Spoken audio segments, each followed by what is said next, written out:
Welcome back, everybody. This is Steve Elak. My introductions are on the first videotape that we posted. We're going to be calling it Conversations with Mel Part 1. Today is May 23rd, 2025. The first one we did, I didn't mention, was May 2nd of 2025. So if you want to get more background information on each of us, I'm sort of the photographer. I'm also a retired title researcher and examiner. So I will be asking questions based on my background, but we have the two surveyors here, Eric Simonson and Mel March, and we're going to do another round of videos having conversations with Mel, asking him questions, maybe offering some other insights, but mostly it's about Mel. So hopefully you will enjoy this as well. Thank you.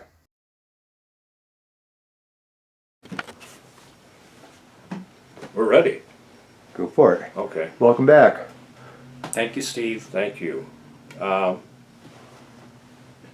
We talked last time. We talked about a variety of things, but I wanted to add some information regarding the West County boundary here in Teller County.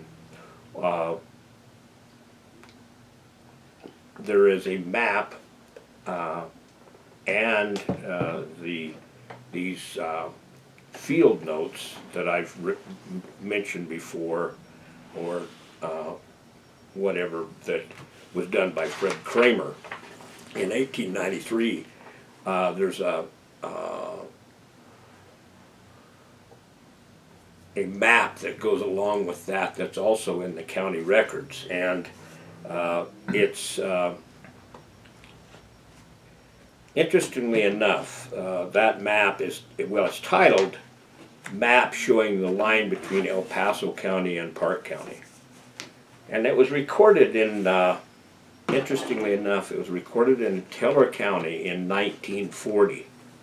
And it was sent, appears to be sent to the county by the state engineer's office. Okay. And why, what prompted them to do that at that time or whatever is unknown to me. But what I do know is Fred Kramer worked for the state engineer's office. So they must have been cleaning out their archives or their paperwork or something and decided to pass that along to appropriate people. But that was both this map and the notes and it's not. I should clarify that it's not actual notes. It's a transcript of the notes. So it's a typed transcript of the notes, which makes it easier to read. But it's not what you'd consider truly original. I mean, it was sworn to as a transcript of the notes,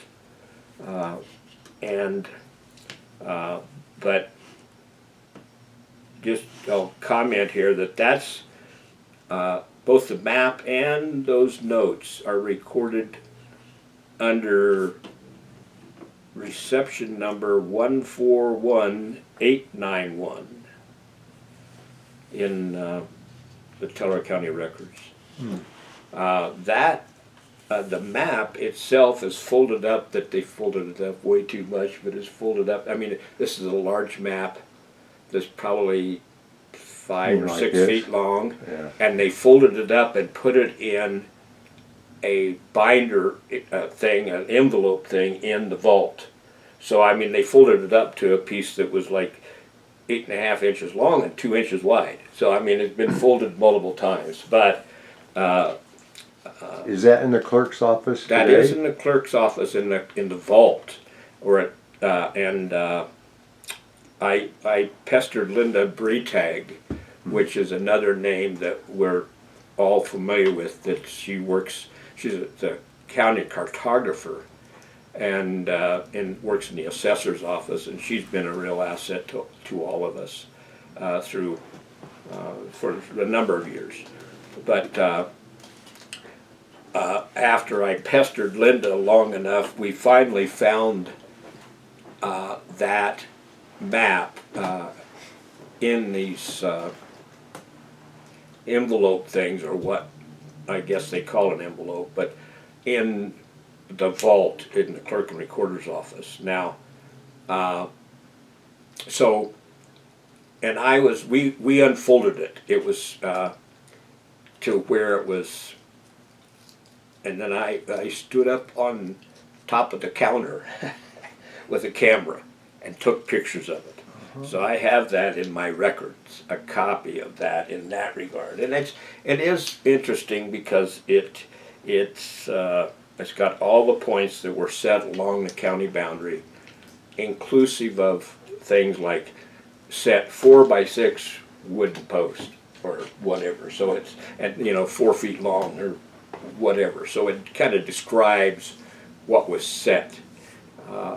And just a footnote to that is that my conclusion was that they kind of like took trees or something that they got a pitch log of some sort, planted it in the ground, and I mean it was round or something at the time, because you dig down you start finding that it's round, and then they hewed it off to be square or rectangular. But there are a few places that I've in those notes that it talks about where they did something unusual, like in Sanborn's Western Camp there's a place where they marked the boundary, but they marked it, they put a cross or an X or something on a big boulder. I mean, and a boulder, and that boulder's there. That boulder's as big as your house. So I mean, it's. But I've clambered all over that. I mean, it's with my skill level, whatever, and never could find an actual scribing on that. But figured that wasn't too awful bad. I found a boulder. Interesting. But You can work backwards from the two previous points. I mean that's because of other evidence I found to the north and south of that. I had no real doubt about where it should be, and in 100 years, it could have weathered off there, and but otherwise, everything that I found was, to what I'm remembering right now, was a post that they set.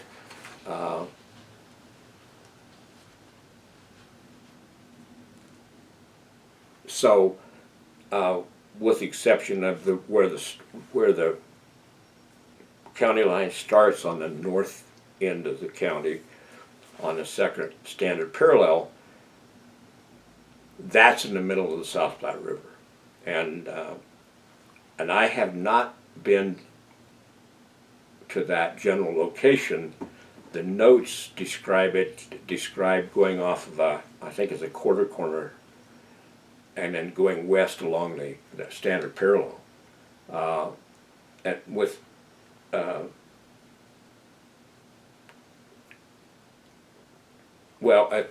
at a point where they actually they scribed in an X or something into an existing large rock formation. And again, I haven't been there, so I haven't looked for it or anything. By the way, I think Joe Velasquez is a cadastral surveyor with the U.S. Forest Service and BLM that Eric and I both know. But Joe told me at one point in time that they had looked for that and didn't find it. Now, and Joe's pretty good about his skill level. So, but at any rate, that's at the north end, then it's like 121 feet from that X in the rock or whatever to the center of the river, and that's the northwest corner of Teller County, or at that time it was a corner in Park County and El Paso County, and then they went due south from there, 30 miles to the south boundary, but that along those lines. The county boundary, and not just that county boundary, but every county boundary in the state of Colorado, is defined in the state statutes. And I frantically this morning, I was trying to find that statute to make reference to it, but I couldn't find it. But it's defined in the county statutes. Well, one of the counties to the north of Teller follows, I think it's the Platte. Jefferson and Douglas County Jefferson and Douglas, okay. is separated by the Platte River. And that's the document that I saw created that boundary, but it wasn't meets and bounds.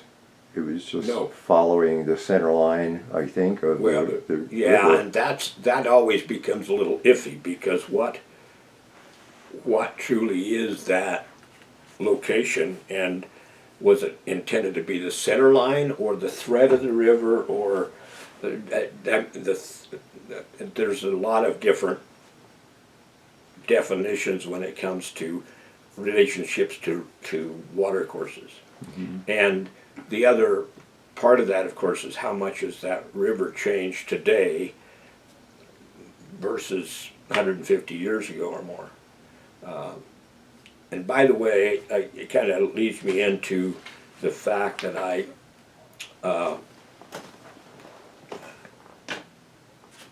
excuse me, but I have to get my cheaters here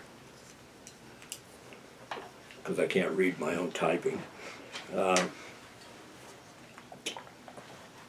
Park County, along with some other counties, was created in 1858 after the Pikes Peak Gold Rush kind of propagated some of that stuff, and it was created as Park County, again with other counties, but in the United States territory of Jefferson. So that's kind of interesting. It wasn't referred to as Colorado at that point in time. And it was a territory, of course. Well, Colorado was formed in 1876. 1876. Yeah. So this was 22 years before it became a state.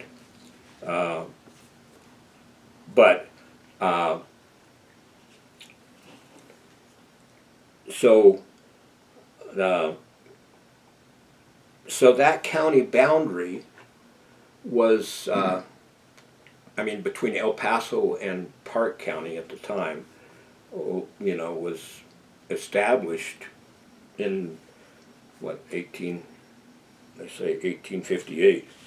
So, it really predated statehood, and it certainly predated the survey by Kramer along that boundary. The unfortunate thing is what we don't know, and I don't believe we have them. I don't think we're ever going to resolve that. Is how did Fred Kramer decide? Okay, this is it. Here's the center of the river. This is it, or whatever. Does it follow a river? No. South? Nope. No. That's where it starts. Oh, okay. And of course, see now, then it just goes due south from there. Interestingly, when I think about that, that was also a common corner to Douglas County and Park County at the time, and still is. But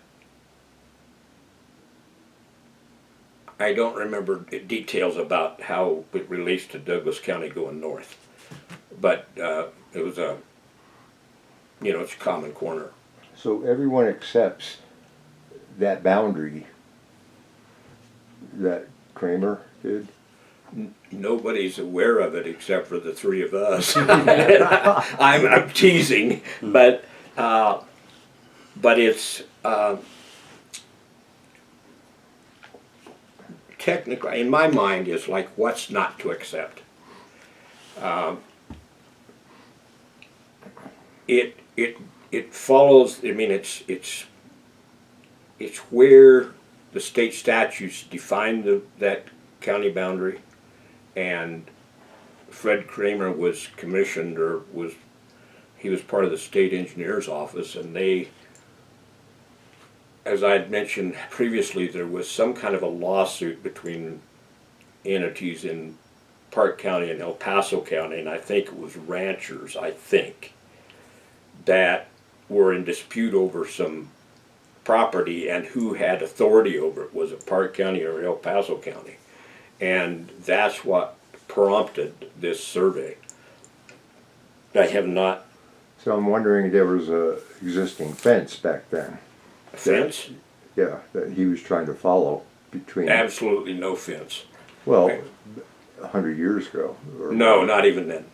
Not no, even then. No evidence. If you traveled much of that county boundary, you'd realize that nobody in their right mind would put a fence on it. So, so there were no fences or anything. This survey was really kind of the original physical creation of that county boundary,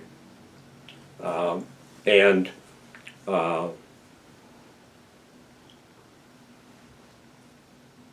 I know I talked, and I think I mentioned this in the last video, that I brought that up to the then county attorney, and he made the comment that, like, well, we're not going to pay any attention to an 1893 survey, and it's like, I left it at that. But everything we do today is based on surveys that date back, that are the historic surveys, whether it's 1893, 1865, 1928, whatever.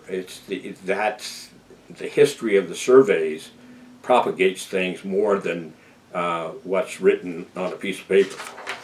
In the sense of a legal description. Somebody can't go in there and go, well, I took my GPS out there and found out that the center of the river is not what Kramer said it was. Well,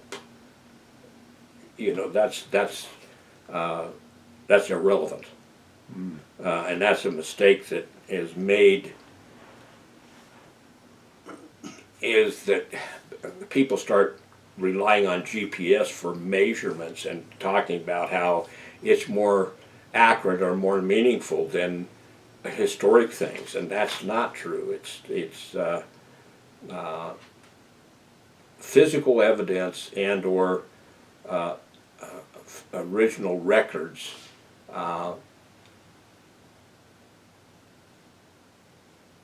prevail over conflicting stuff,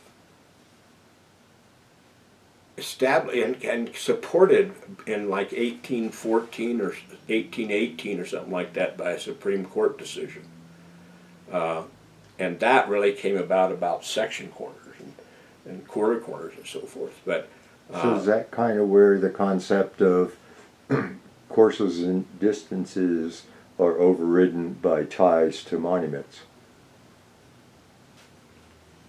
Or is that something else? That's a little bit different, but courses and distances are overridden by physical evidence.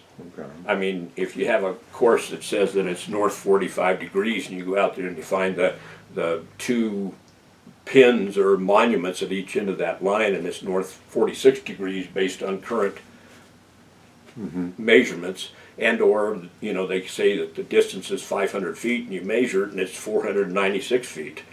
It's the monuments that prevail, not the dimensions or the direction. And there's been, the directions have been kind of a moving target through time, because it depends on how you define those directions, and that's why you were talking earlier about some of the requirements for state, or by the state, the requirements to be for a land survey plat or related survey plats, is that you put on there the basis of bearings, so that you have a record of what did you do to say that this line's north 26 degrees east or something, and because there's a lot of historical plats and surveys and deeds and so forth, at least in Teller County, and I can't talk for every place on earth, but is that the bearings were originally established just randomly. I mean, just somebody, the surveyor, decided this line, I'm going to call this line north, and it might have been, it was generally north, because you could look at the sun and knew the sun was at your back, so it was generally north, whatever. But was it a truly established north? Not necessarily, and so the basis of bearings on a lot of plats, you look at a lot of plats of Indian Creek and help me out here. Colorado Mountain Mountain Estates. Cripple Creek Mountain Estates. Yeah. All these different subdivisions, there's no basis of bearings in the noted on there. And so there's just an arbitrary bearing system. Now, there were times when surveyors would, of years ago, would take solar observations and establish a true meridian, but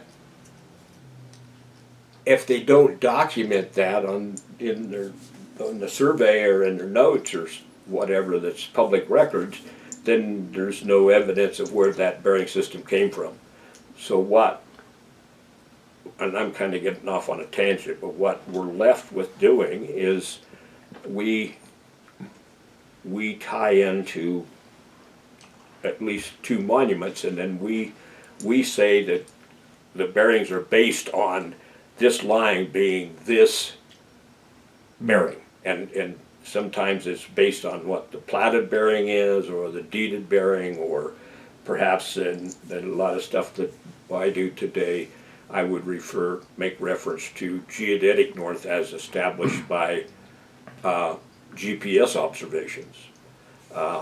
But you still have to state the basis of that bearing, so that Eric can go back and tie into those same two pins and go, okay, Mel said it was this, and we'll rotate and orient everything accordingly. But a lot of stuff was not, there's no reference to that, which makes it harder to kind of follow in the footsteps of the old surveyor. Now, you get, I mean, certain things, I mean, cadastral surveys, I mean, anything in the PLSS system, sections, townships, and ranges, they were obligated by the BLM rules and or the government land office before that to follow the true meridian, which means, you know, north or south.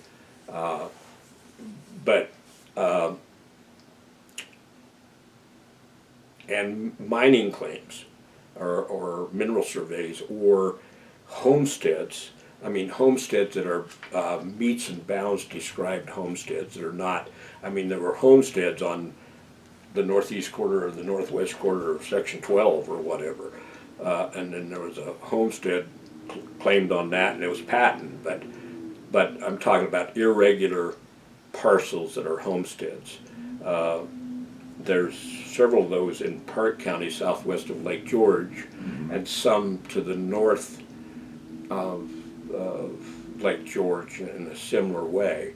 And those because they were surveyed by government surveyors, they relied on the true meridian, and they did that oftentimes with solar observations. In fact, they used a solar transit was what they commonly did. But So when a surveyor does all this work and produces a survey, in the old days, or maybe it's just government ones, the surveyor's notes accompanied it. If you go to BLM, they not just have the map or the survey, but they also have surveyor's notes yes, that you can look at.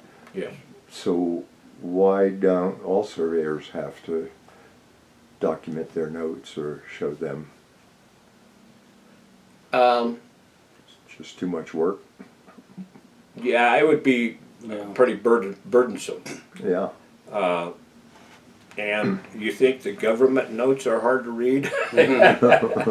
You start getting us surveyors writing all that stuff, it'd be kind of ugly. But with that said, I will share with you that not many years ago, we didn't have electronic data collectors, and we didn't have means of recording everything electronically. And what we did is recorded everything in a field book, and this is one example of a field book. Oh. That's and then and you know each party or crew or company did things differently, but I don't know if that shows up there. Let me move it up a little bit. But that's just an example of something that I did years ago, where I had documented something, but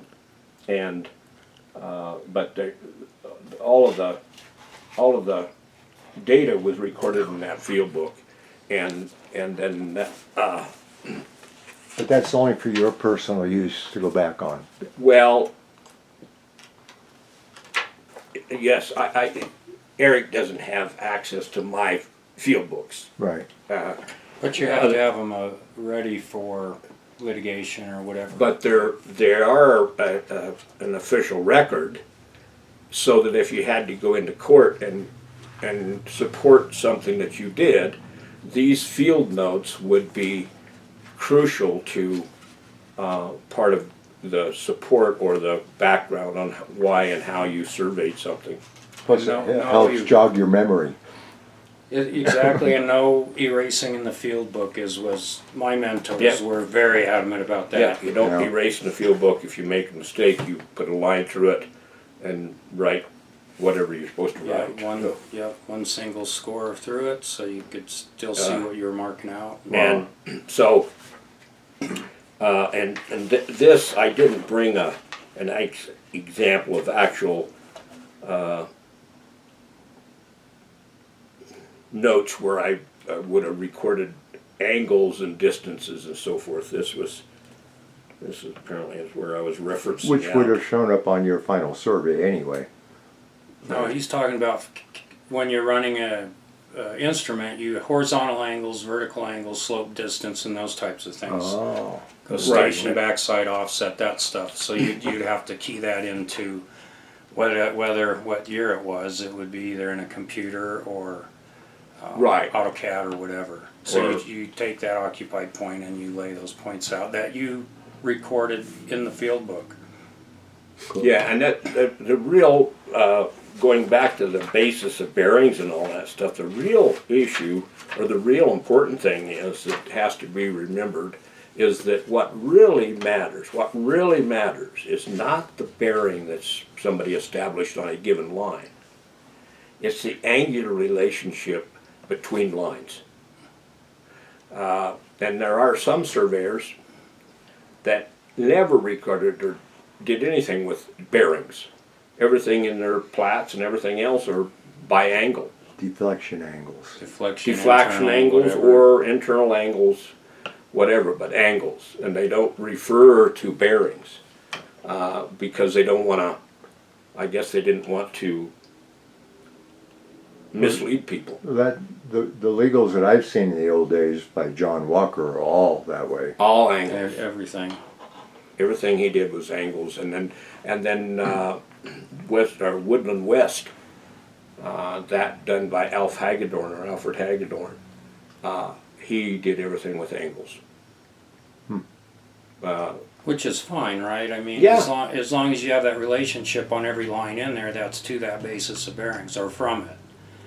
Right. And yeah, we Did see. you guys already talk about on the south side there where you're working still? Which the Hagedorn Ranch. Uh-huh.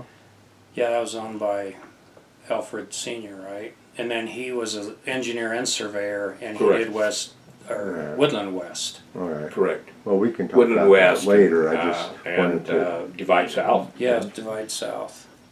Okay. So. So let's go back to the Park County border. Yes. You've completed what you want to say about that? Well,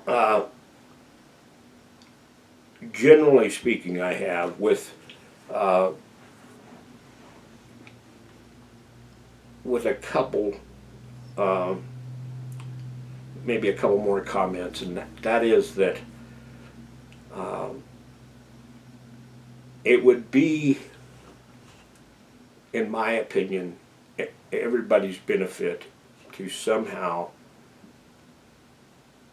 complete a remonumentation of that boundary, that common boundary, with current monuments, current standards monuments, to perpetuate that location. Who would do that? Well, The counties? county surveyors would maybe have, I was saying in the capacity of Rampart surveys or the county surveyors getting together and funding it would be. right, and I was aiming towards trying to do a lot of that myself, but when I drew the line, I did a bunch of work for nothing. I mean, for no reimbursement on that county boundary. But I drew the line that I was not going to buy monuments, physical survey monuments to set at those corners or those points out of my pocket. Because I haven't bought one in a few years, but if you buy a 2.5 inch aluminum pipe with a 3 1/4 inch aluminum cap on top of it, those cost $40, I don't know. $50 a piece, maybe. And I use the 3/4 inch, 30-inch long rebar with the 2.5 inch aluminum cap, and you don't have to dig the hole with the post hole digger. But those are typically what the government uses, and I've run across a lot of yours. The pipes, Yeah.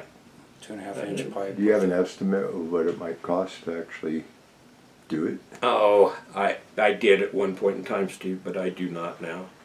So 30 miles. I mean, That's, More than $10,000.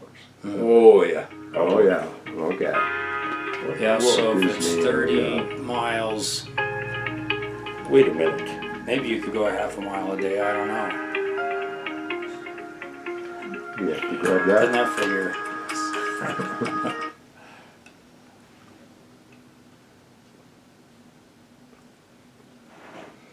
Well, Can I go back to the procedure of surveying, the practice of field, just for a minute or two before we get clear off of it? Or are we going to talk about Yeah, that? we're still recording, but you had mentioned that you had questions about you wanted to know something more about that Park County boundary. Did you get those questions answered? Okay, I'm ready. He's still. What is that? You want to know? Mel is still talking about the county boundary, so I'm not sure. What I'm doing is taking it in so I can figure out how we can do it, or I take Mel out there and we go look for the cross on the stone at the northwest corner of the county. I mean, while we're still willing and able, I don't know if you'd want to do much field work, but I would love to, and get Well, Showing what I you would know. like to do that. I don't know if I'm physically capable of doing that. right. But if we walk out to like the Park County line on County Road 100, you can walk to a couple of those. Oh, I think. absolutely. Yes, I mean, yes, that's not not mountain an climbing. issue. Right, That- that's what I'm talking But about. the northwest corner of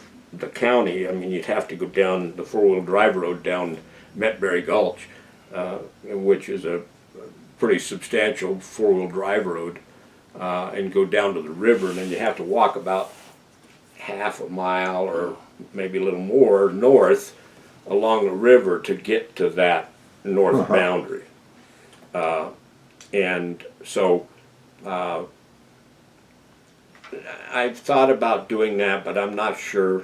I'm going to have to make some real decisions about whether I could do that or not Okay. physically. And part of my sharing this information is because of my concerns about health issues and my aging, the aging process, and kind of losing some of the ability of doing some of that stuff. But going back to some of the cost, or talking about some of the cost of doing it or whatever, I did meet with Steve Plute and the county or Park County historical preservation people years ago up in Fairplay, and kind of presented some information about the county boundary, and they ended up that they were willing to contribute X amount of dollars to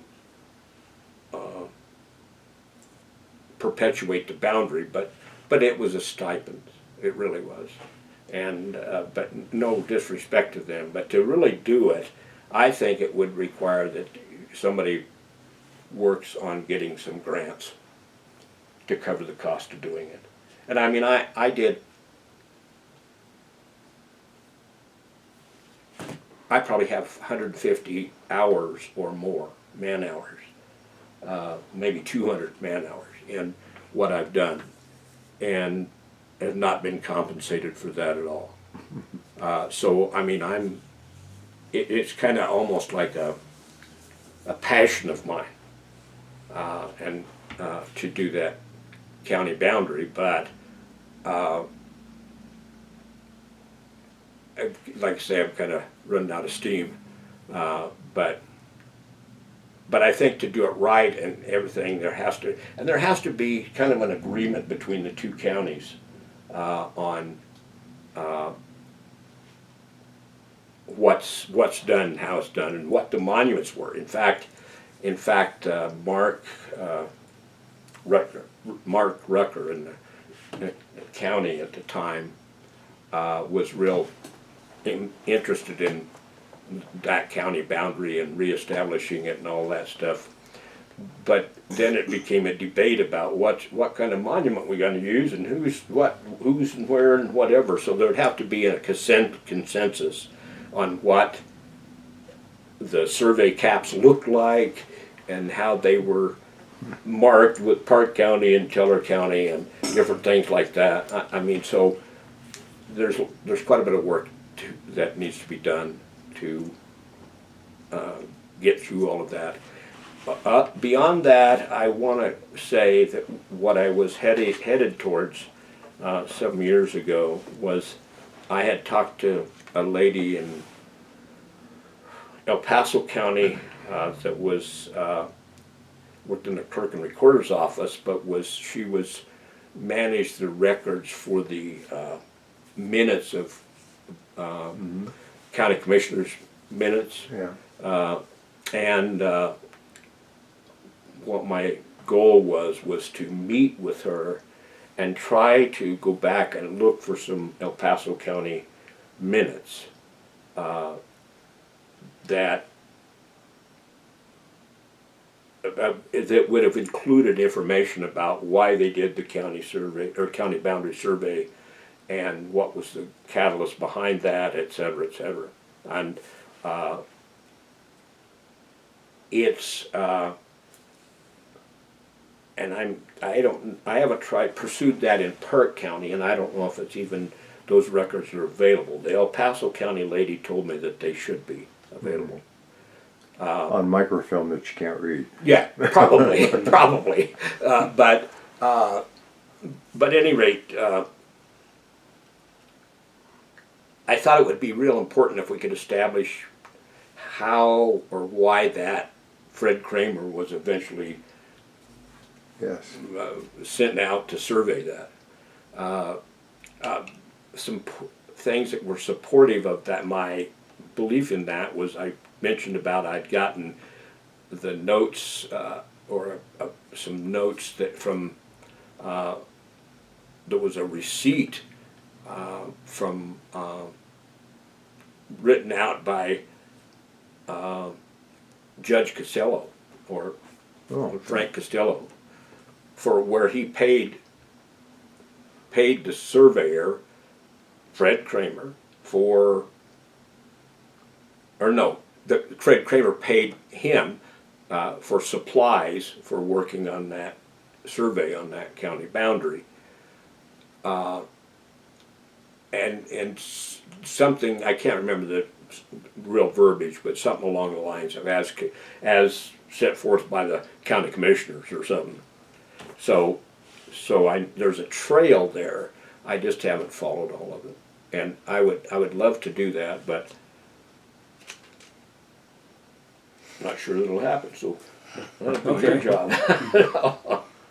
But I would love to go show you some of those posts. That's what I like, and as I back off of, getting semi-retired or something, that would be a path. Somebody told me today that I don't want to retire quickly because I wouldn't know what to do. Well, I would know what to do. I would never sit around. Yeah. As long as I'm capable of doing it, I would love to carry on what maybe we can do it together for a while so I can learn about it and go. Well, yeah, and I mean, there's several of those places that I can show you where I found evidence, and I have pictures. I took, a lot of pictures. I need another one of those hard drives to put all the pictures on. Pick the easy ones. That would be cool. How much of the 30 miles do you think you've covered? Just a ballpark. I'm just interested to see what percentage of that 30 miles is not monumented but tied down. Well, I mean, I've covered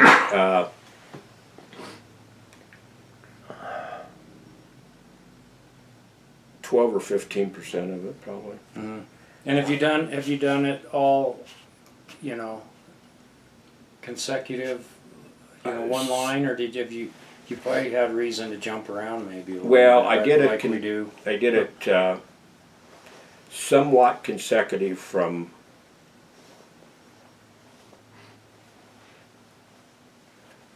north of Lake George, out on Trail Creek Road, all the way to south of, the south into Sanborn's Western Camp. And then there's other corners that I found, other of these old monuments that I found south of that, down along like by County Road 100 and on south in that area. And then I know where a number of the old pitch post corners are in Culver Mountain, not Culver Mountain, Bear Trap. Bear Trap, yeah. Yep. Mm-hmm. So, so I've covered bits and pieces of it, quite a bit of it. I want to ask you something. Okay. I just was observing this, and you were kind of alluding to it. Is that what kind of person is driven to be a surveyor? I think we're losing that. I'm going to throw that in. I know you're asking Mel, and I had to jump in because I cannot find anybody that is interested in getting into it. And with my family, my dad and my brother, and I found the love for it. Anybody that likes to hunt or forestry or whatever used to fall into it, right, Mel? Yeah. Kind of, sort of. Yeah. And there's none of that. I haven't had anybody come to me saying I want to go survey through the woods or I want to run the drone, 0. So that's my little bit of input. Is that part of it then? Liking to go out into the woods? That's Oh, yeah. my part of it, is the Absolutely. solitude. I mean, you have to be. So you have to Well, be- I mean, and I think you're kind of referring to this, and I didn't mention this, but I will point out that a lot of the conversations that I bring up and everything is based on my experience in the mountains. I worked in Colorado Springs some through the years, but and points out east towards Ellicott or different things like that. But the vast majority, 98% of everything I've done surveying has been in the mountains. So it's a big difference of working along the streets in Colorado Springs than it is out in the woods out in Park County. So, I know where I want to be. yeah. So, but with something that you said and something you kind of alluded to, Eric, is the fact that when you started, you were kind of Pup. well, but you worked for your dad. Yes. And so you were it was kind of a family thing in a way, and then back when I started, it was pretty common for people just out of high school trying to get a job, looking for a job, and would get hired on by surveyors, because back in that era, you pretty much needed 2 people at a minimum, sometimes 3, sometimes 4 people on a field crew, because you can't measure distances with a 100-foot steel tape measure or whatever with one person. You have to have a minimum of 2 people. So a lot of people, including myself, got into surveying because we were hired eventually to be on this survey crew, this field crew, to round out. Somebody was operating the instrument and somebody was, we called it the dummy end of the chain, which was on the other end of this steel tape to measure things. And then, like so many, I kind of worked up through the ranks to where I'm at today. And that doesn't exist today, because first off, nowadays Eric or I or anybody similarly qualified can go out and survey more stuff in time-wise in a day than you used to be able to do in 2 weeks. Because, I mean, for example, you can survey from here to the top of the Rampart Range Road in the amount of time it takes you to drive there. Where if you turn the clock back 50 years or whatever, it would take 2 weeks to measure and everything from here up to the top of the rampart. So nowadays, so much because of the technology, so much of the field work can be done with one person. You don't need 2 people or more, and so it doesn't offer the access for young people to, looking for a job to get into it. So that's part of it. I don't know that that's all of it. No, I'd say, like when you and I learned, or that era, it was drafting, chainman, rodman, instrument operator, and you moved your way up. That's not going to happen anymore. No. Because you get handed a GPS, 2 receivers or 1 receiver nowadays, and just go survey. And it's sad to me. Then that's what we're missing. And with the getting licensed is more difficult now because of the degree that since 2020, that's going to be hard to get too. Yes. Unlike the way I did it, and I got my SIT in '96, and luckily I was able to get licensed when Yeah, you can't do it now. I mean, how I got licensed was at that point in time that it was required that you had so many years of field experience and so many years of office experience, and I don't remember the time, but then you applied to the state board of registration to be able to take the exam, and they would authorize you or not.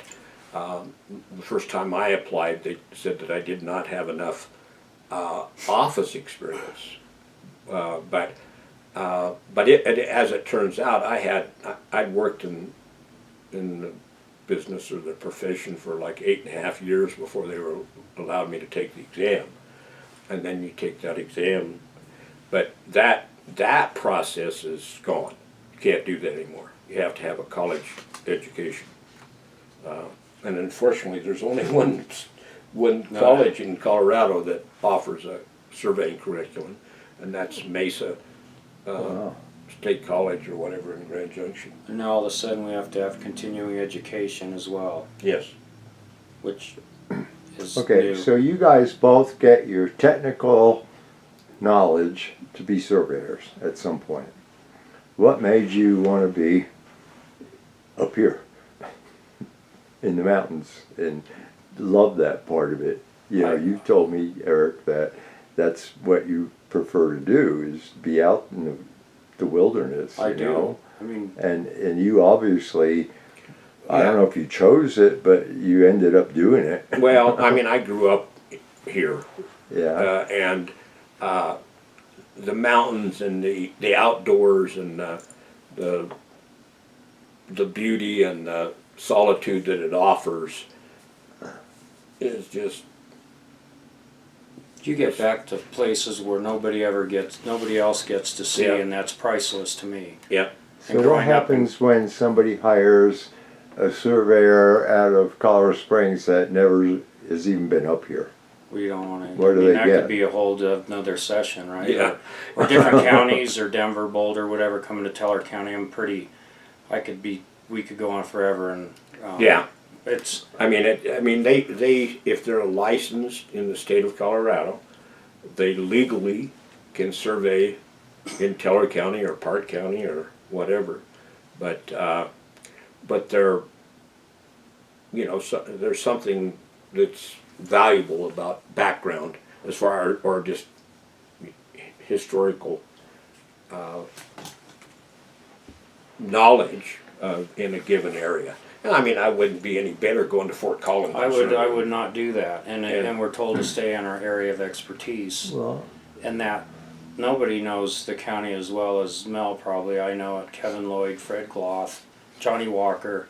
Who's gonna know all that? All of that. They come up. There are some major issues in subdivisions and in the PLSS part of the surveying, and Mel knows that. I have a similar situation in the title examinations No. because Yeah, I'm over sure the you do. years I've talked with both of you and Kevin and John Walker and those people and learned about these areas and know that from a title standpoint, I've researched a lot of these properties, and there's so many properties that are screwed up just from the title side, not just surveying issues, which is what we're talking about here today.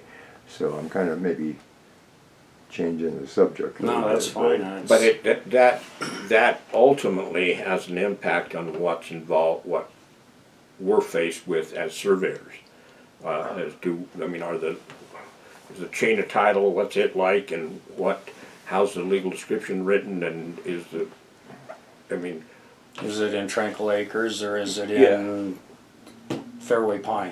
right, And if you're bidding out of Fort Collins or wherever it might be, they're the same size lots. Or Ranch Estates is another bad one. I think on the plat it says no permanent corners were ever set. What do you do with that? But it's Yeah. a lot in a subdivision, and you're like, oh man, that's going to be a piece of cake. So I'm just throwing that in because it's frustrating a little bit. Aspen Hills, Tranquil Acres, Ranch Estates. Yeah, Ranch Estates is pretty. Then the corners were never set, and that they allowed them to be tiny little lots, and now it's a difficult place to be because the aliquots don't work with the subdivision right. big time. So people's septic systems are out on the other property because of that. Yeah. So So, anyway, that's. I mean, that also kind of is the same issue as far as the tiny lots and everything in these towns or cities like Cripple Creek, Victor, Goldfield, Lawrence, Guffey, Gillette, right. Gillette. I mean, there's all these old towns that they did not set any monumentation on the corners, although there's one plat that's that I was looking at the other day, and I think it's the Diamond Edition in Victor, that has notes on the plat, hub, Yeah. or in X on rock, or something like that. That's one of the very few that the original plats have any reference like that on those older plats. How about Lawrence? The Lawrence, south.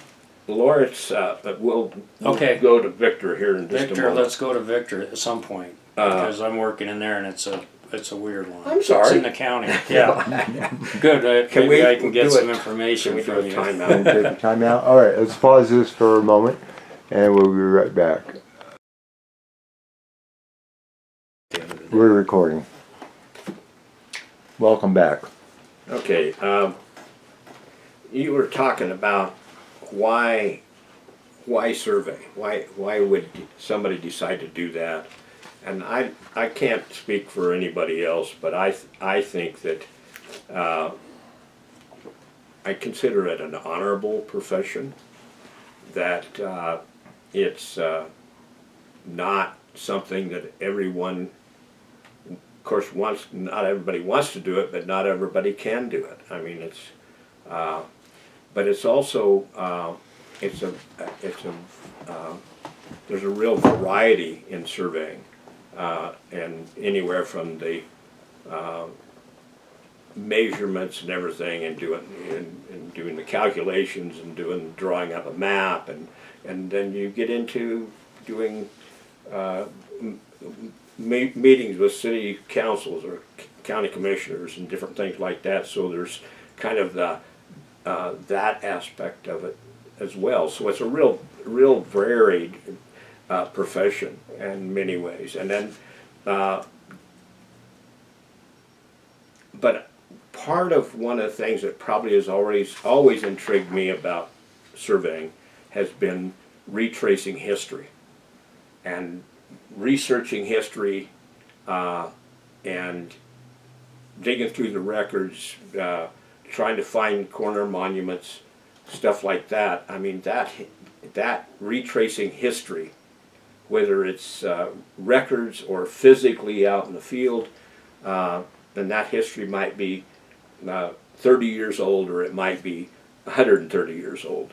But it's that history that makes it very interesting to me. And I think that anybody that has a keen interest in history would enjoy surveying. And so those are a couple things that I think is that captured me in the beginning about working in surveying, and it has held my interest even yet today. And I mean, I really enjoy researching the historical records and so forth of a piece of property or pieces of property, whatever. So those are a couple things that I think are real valuable when it comes to Yeah. why surveying. Eric, that true for you too? Absolutely. And I'm sitting here thinking about the technology and how we can look these records up now compared to the day you had to drive to the courthouse or go to the title company. But I love it all. I don't think there's a better thing. And my mother said it was an honorable profession, and she always said that, and it's true. You know, and yeah, I love being outside and I love surveying, and there's nothing better than that. And I rebelled for a little bit, but I came back to the family business, so I don't know. It's the best thing to do, I think. I would never. Did your brother like to go out like you do? Absolutely. Oh yeah? Yep. Yeah, we were avid skiers, and we surveyed together a little bit. We don't think we could have worked together, but he went in to Evergreen, I don't know, 40 45 years ago, and he established himself up there, Oh, okay. and he kept surveying till the end. And well, he was retired for the last little bit, but yeah, no, it was a love for it, and that was started with my dad, who did his test through a correspondence course when he came here in the 50s and surveyed at the Air Force Academy, which I think is pretty cool when they were building that. He laid out the chapel, so that's why we do it. That's what there was a love for it, and I'm sitting here thinking about what Mel was saying. You know, you work at the sewer plant, you work in the mountains, you work in residential, you state commercial buildings. Every day you're doing something different, and you can do so many aspects of surveying. So that's where I'll stop, because I'll keep going, because it's the best thing in the history, and knowing all the other surveyors. I bet Mel and I can read a number on a cap that's anywhere from 10 years ago back and would know who that was, and it's very important for us to know that. And we take that into our decisions of boundary evidence and, good or bad or whatever we may feel. So that part's interesting as well. Yeah. Which is somewhat historic too. And you, during the moments ago, you touched upon technology and how that has changed through the years and dramatically has changed so many things in the surveying profession and pretty much all professions in many ways. But technology, as far as measuring distances and all those things exist, but you mentioned, Eric, about researching records and so forth, and what a difference it is, and I mean, even with the Bureau of Land Management records, you go in there and you can sign into if you don't, you can do other things, but you can get onto the website and find the old original patents of the properties. You can find the original surveys, the government surveys and the government survey notes, and then you can do research in the historical index in the Bureau of Land Management records and so forth, and figure out patents and different things like that. And I mean, but you can do that online, on the internet, where years ago I do remember going to the Federal Center up in Denver, or I think it's Lakewood, but whatever, whatever it is, the Denver metropolitan area, driving up there to go to the Federal Center to research government records, where now you do it purely on the computer. And along those lines, is the fact that you can do things where you can actually get information from the historical or from the historical archives, from the government archives. And I mean, I got some information on a job over north of Lake George and it cost like $50 or something to get, but you fill out online, you fill out this request and whatever, and then they look back through all the records and then copy everything that's related to that particular property and then put it on a CD, or at least that's what they did then, and then send it via U.S. mail. But what I was searching for on that particular job was there was a mention on the plat about letters in the reference list letter in the files and this letter in the records and so forth. Well, the only place I could get those letters or a copy of them was from the National Archives, and so I got those. And I mean, so the research is very involved, and you wouldn't know anything about that, Steve. I mean, so that certainly is a part of that history thing, and the thing that has always captured my attention through the years. Now, I want to change and talk about Victor a little bit more.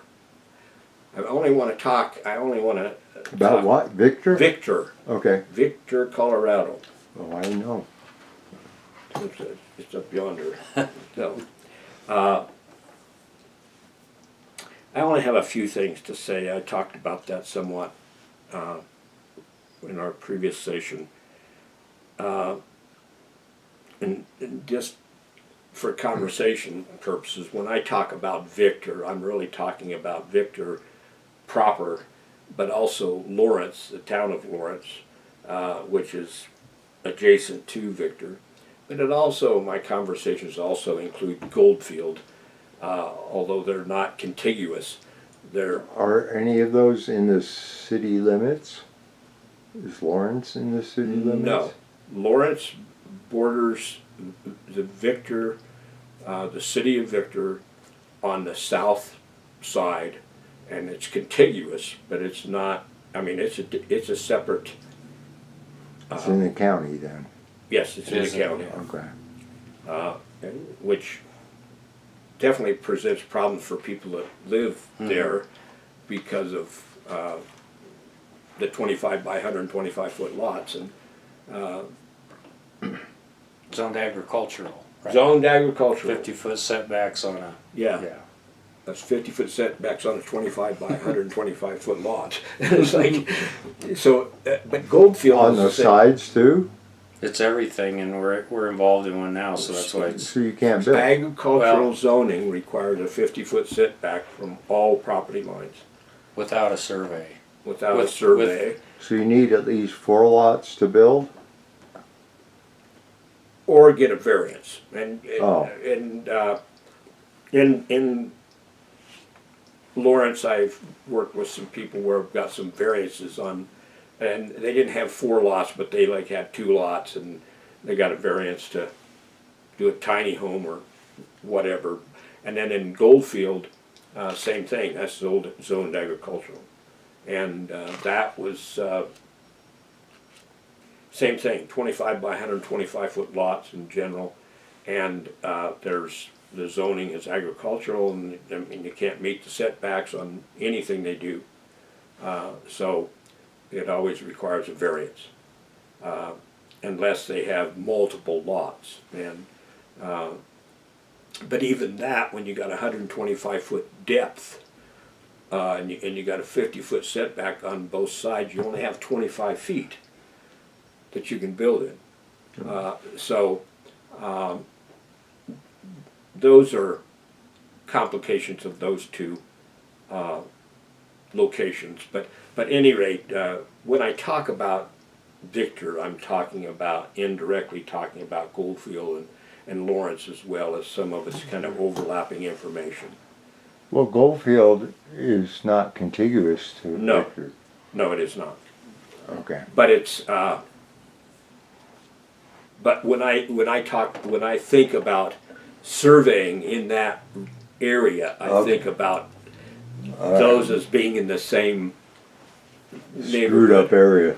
Yeah, Well, and I want to correct what I said. It's 55 feet setback without a survey, 50 feet with it. So I said it Yeah. wrong. So I just want to clear that up because that's in the And- land use regulation. and that's That's another thing we could talk about for days, huh? Who determines that 5 feet between survey and not survey? So there I go off on a tangent. yeah. We're not going to go there. Oh my gosh, no. But so a few things that I wanted to share besides just the issues with Goldfield and Lawrence being in the county. They're not in the city limits of Victor. So that poses its own problems from a land use standpoint, where Victor is a home rule, Victor proper is a home rule community where they set their own rules and have their own, I mean, like Woodland Park has their own regulations and land use regulations and all of those things. there's several additions to the city of Victor that have on the plat proper, there's no approval by the city. I mean, a lot of those, and I don't know if that was the standard in that era, in the 1890s, to just plat these things and not have them approved by a city council or anything. But there's several of those. The vast majority of them are not approved by city council. But most of those are portions of mining claims that were excluded from the original survey. Is that correct? Like Diamond Edition was the diamond mining claims. Right. But that all of Victor, pretty much all of Victor, whether you're talking about the Victor original, as they call it, a lot of times in the records they call it the Victor original, and I don't know where that term came from, but it was the original, what was platted as Victor, I guess. But that's a placer claim that includes several other claims, but that's the original town or city itself. And then all the Diamond Edition, the Montrose Edition, the Canales Edition, all of these different things are generally parts of mining claims. And the outer boundary of the Victor is proper. The original Victor So is these mining are claims. contiguous to the city of Victor plat. Say that again. or ask These additions to Victor were all contiguous. Well, some of them were contiguous, some of them were internal, because there were, like the Montrose edition, the original town or city of Victor did not include the Montrose mining claim, if you will. And later, it might have been the next week, that was platted into lots and streets and blocks and all of that stuff.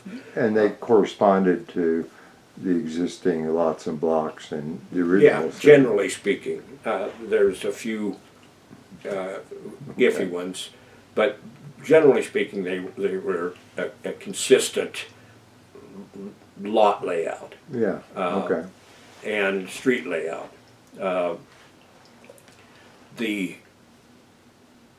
I just want to throw in here, I just happened to think of this, that anybody that's trying to survey in Victor, they need to pay attention to the width of the streets, because some of them do vary. I mean, some of them might be an 80-foot right-of-way, some of them might be a 70-foot right-of-way, some of them might be a 50-foot right-of-way. The vast majority of them are 60-foot right-of-ways, but there are some of these other ones, some oddball ones, and so it behooves other surveyors to pay attention to what the right-of-way widths are. Does the plat actually give that distance and variations? Yes, I think in general they do.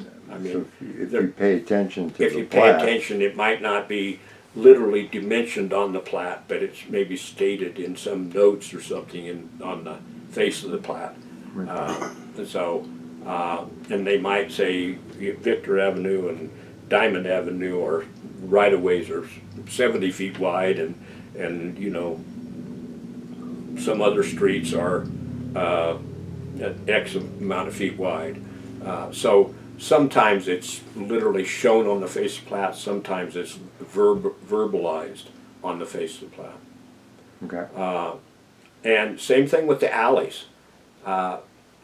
Alleys are not always consistent. It's not like they're 15 feet wide in every block in Victor, because there could be, depending on whether it's Montrose Edition or one of them, they might alter the width of the alleys, or sometimes you got some things where maybe the north-south alley is a different width than the east-west alley. So, and I'm not saying that that's a real raises its head all the time, but it's something that other surveyors should pay attention to. And the other, as far as the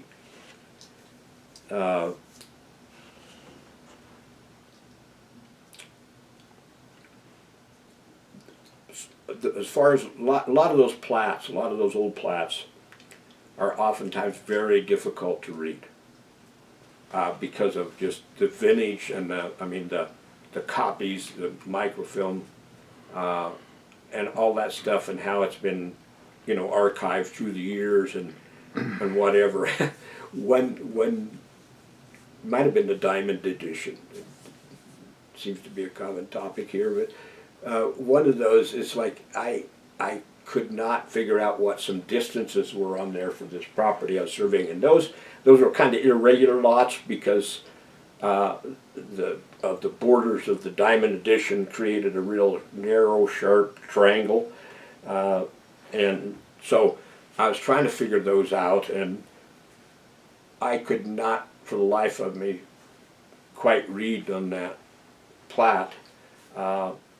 So I went down to El Paso County, because that was an El Paso County plat. Maybe I didn't even mention that you got to pay attention in whether you're in Cripple Creek or Victor and stuff. That a lot of these old plats and so forth were, and even deeds are.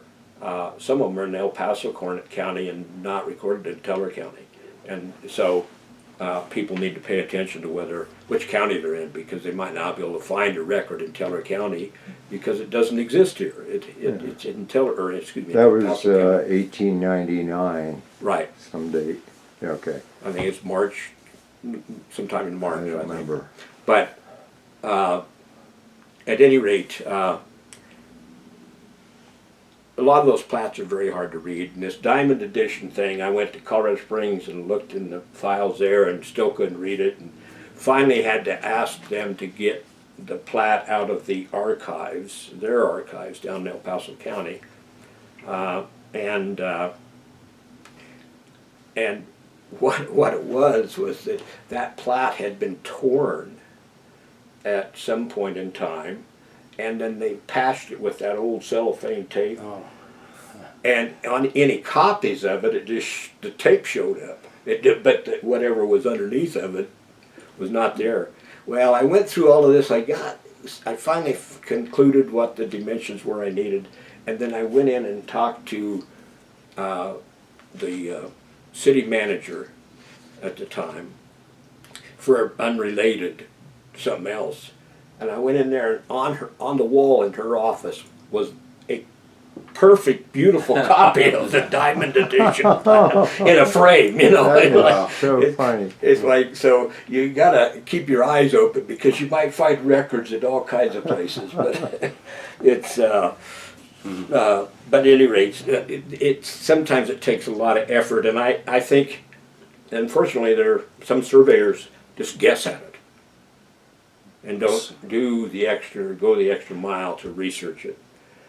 So it's important that we as surveyors follow through and go as far as we can with whatever research is necessary.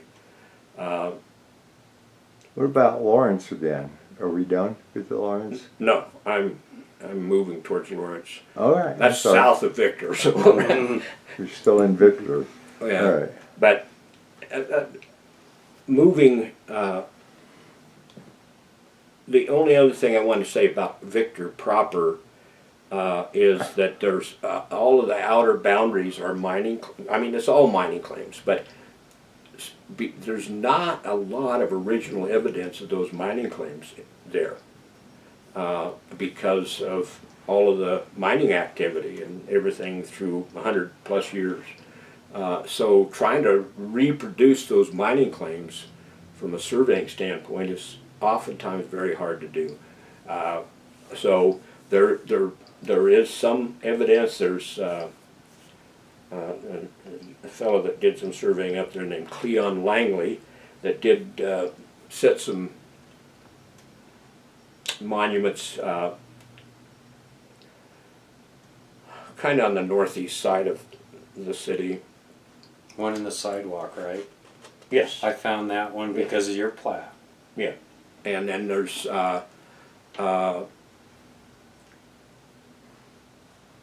then I found, going south in Victor, I found a stone, a mineral survey stone that was related to one of the mining claims that was on the periphery of the city. And then on the west side, on pretty much the west side of Victor proper, and then south of Highway 67 and so forth, there's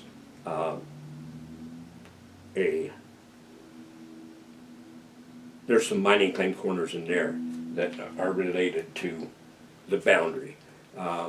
And speaking of that, just there's on the west side of Victor, there's a quarter corner. I mean, there's a section corner. Are you familiar with that section corner north of the mining, the railroad? Yes, and That's it's a nice stone. little stone. Yes, and you did a survey right there. Was that the north end of the diamond? I don't remember. Okay. Anyway, I found that stone because Okay. once again because of your corners. And then south, a half a mile south of that, is a quarter corner that's related to the boundary. That was remonumented by one of our competitors that just single proportion put in, and it's not right. Because those, I said I found mining claim corners on that west boundary. Those have ties to the quarter corner. Mm-hmm. Now, those ties are much better evidence to where that quarter corner should be than single proportioning that in. That's Be conscious of that. There's a monument, a quarter corner monumented in there. And I called them about it, and they're going, huh? Okay, whatever you say. You know. No debate, no discussion, nothing. But at any rate, moving on to Lawrence. Lawrence has some similarities to Victor as far as boundaries that are, some might be related to mining claims, but most of that I think is meets and bounds boundaries on Lawrence. And How was Lawrence plat formed? Was that part of a placer or a bunch of mining claims? no, I think Lawrence itself is mostly section land. You know, quarter sections, quarter Okay. sections, and all that stuff. Cut out by mining claims, maybe on the edges. I'm going to address that in the sense that Lawrence and Cripple Creek have mining claims internally in the platted part of the communities or towns, cities, that they don't even acknowledge when in the plat. So I'm teasing, but what do you do with that? Well, were they actually patented mining claims? Because sometimes people filed a claim but never patented it. Yeah, but some of them are patent mining claims. Oh, wow. Okay. But going a little bit backwards here, that the thing about the city of Victor was there were houses and lots were sold in the city of Victor before the plat was recorded. And then the the Florence and Cripple Creek Railroad went through, was actually physically constructed, and the right-of-way was there before Victor was platted.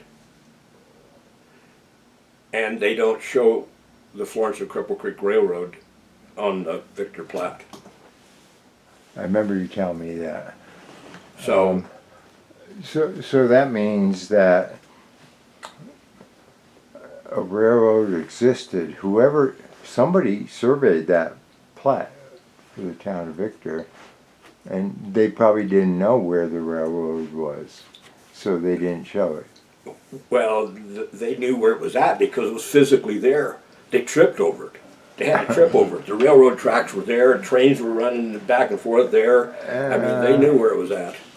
Okay, they physically would have known. Right.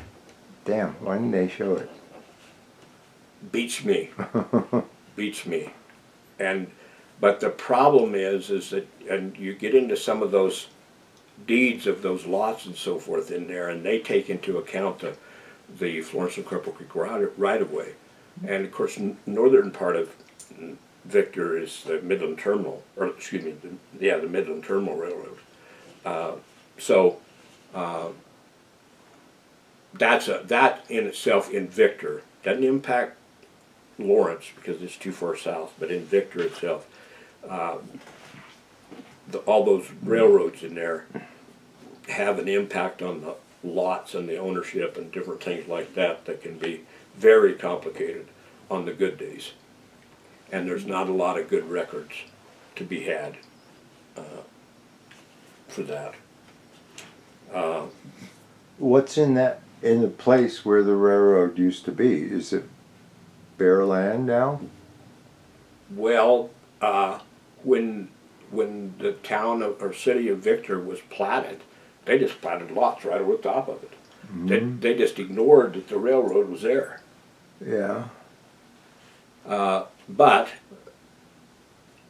from a title standpoint, it's a clouded title because it's I would think so. the people that platted Victor didn't own the railroad right away.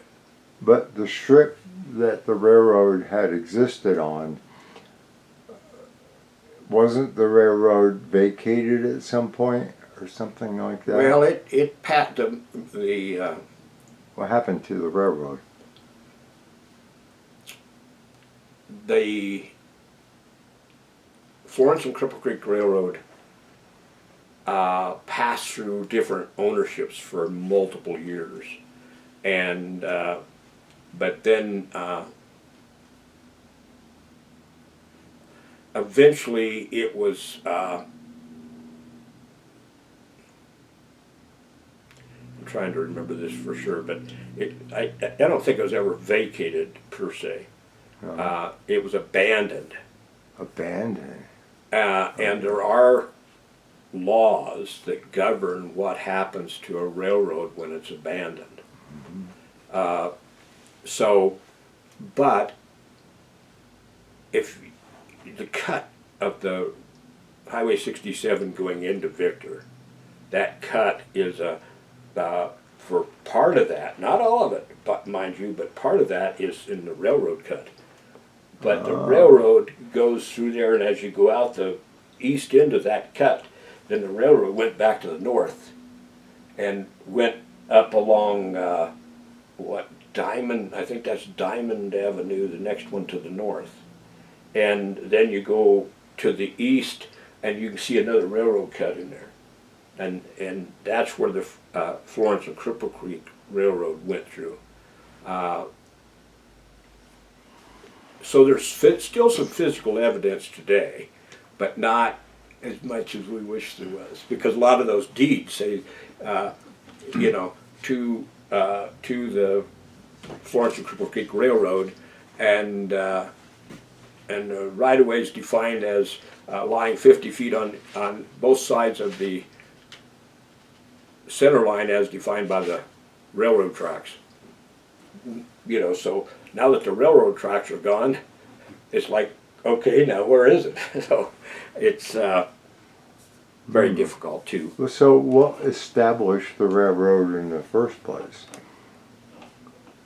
How did they get permission to have a railroad there? Well, I don't know exactly how all of the railroad laws worked or something, but railroads have eminent domain things that happen that they, for whatever reason, the mining companies, I'm sure, canvassed railroads to build railroads into the district to be able to haul ore out and so forth. So those railroads had to be surveyed, Uh, we don't have any real records of those, but they had to be surveyed, and then a right-of-way was established based on that survey, and they were, and then deeds and everything were, there were deeds that I don't recall the exact details of those, but El Paso County, there's a lot on the Colorado Midland Railroad. There's a lot of deeds where it talks about, that where it refers to the Colorado Midland Railroad, and that's easier to establish by far than the Florence and Cripple Creek. I mentioned this once before, I think, that, and I don't know what the status is, but there was a gentleman that was currently was over in Crested Butte, who's an avid collector of historical documents, including books and so forth. And there's a document called the Book of Deeds, or actually it's just titled simply Deeds. And that is a hardbound document that's, I don't know, legal size paper, and probably not that, but something like that. That is maps, just little sections of the maps, and legal descriptions of the right-of-way for the Florence and Cripple Creek Railroad from Florence to Cripple Creek. Is that a public record, or is No. that the one book you you? wouldn't sell? Is Right. that the guy who wouldn't sell Well, it? he'd sell it, but Yeah, for a lot of money. yeah, a lot of money. Okay, yeah, I remember Was it hearing that. England or something? I remember you talking about that. So there's no availability of that book. Well, I talked to him a few times on the phone, and his and what it was, I asked him, I said, well, would you be willing to send me copies of pages X and through Z or something? And he said no. And I said, well, could I come over there to Crested Butte and take pictures of those pages? He said no. Ah, So if you want to access any of those records, what you're going to have to do is buy the book. And at that time, he wanted $5,000 for it. It's like, well, he'll just die without it, yeah. probably. So, but that's an invaluable resource for establishing where that right-of-way was at. But and it What's the does- guy's name? Do you remember? Yes, I remember. You want to say it? No, No. no. I just think for posterity, somebody might want to go track that guy down in Crested Butte and try to obtain it if they feel it necessary. Yeah, and You can put it in your other memoirs. yeah, I tend to. I'm trying not to say names in this video Yeah, stuff here. I understand that. Uh, I was like a reporter. but, Yeah. but I'll How would you pass that on? Give it to Eric, maybe? yeah. Yeah. But also, I will share this gentleman used to be the head of the Historical Preservation Committee in Cripple Creek. Really? Yeah, That is so weird. and I am told, and I don't know this for a fact, but I am told that there's a variety of things that kind of just went to Crested Butte. I wonder if he stole the book. That's You think of that too? Yeah, he's got an illegal book. Let's take him to court, man.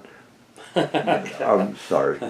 I don't know who he Wow. is. He's probably a very nice guy. Otherwise, he's just being Well, I mean, he was not very nice providing to for me. his family. But the other thing, I got a book.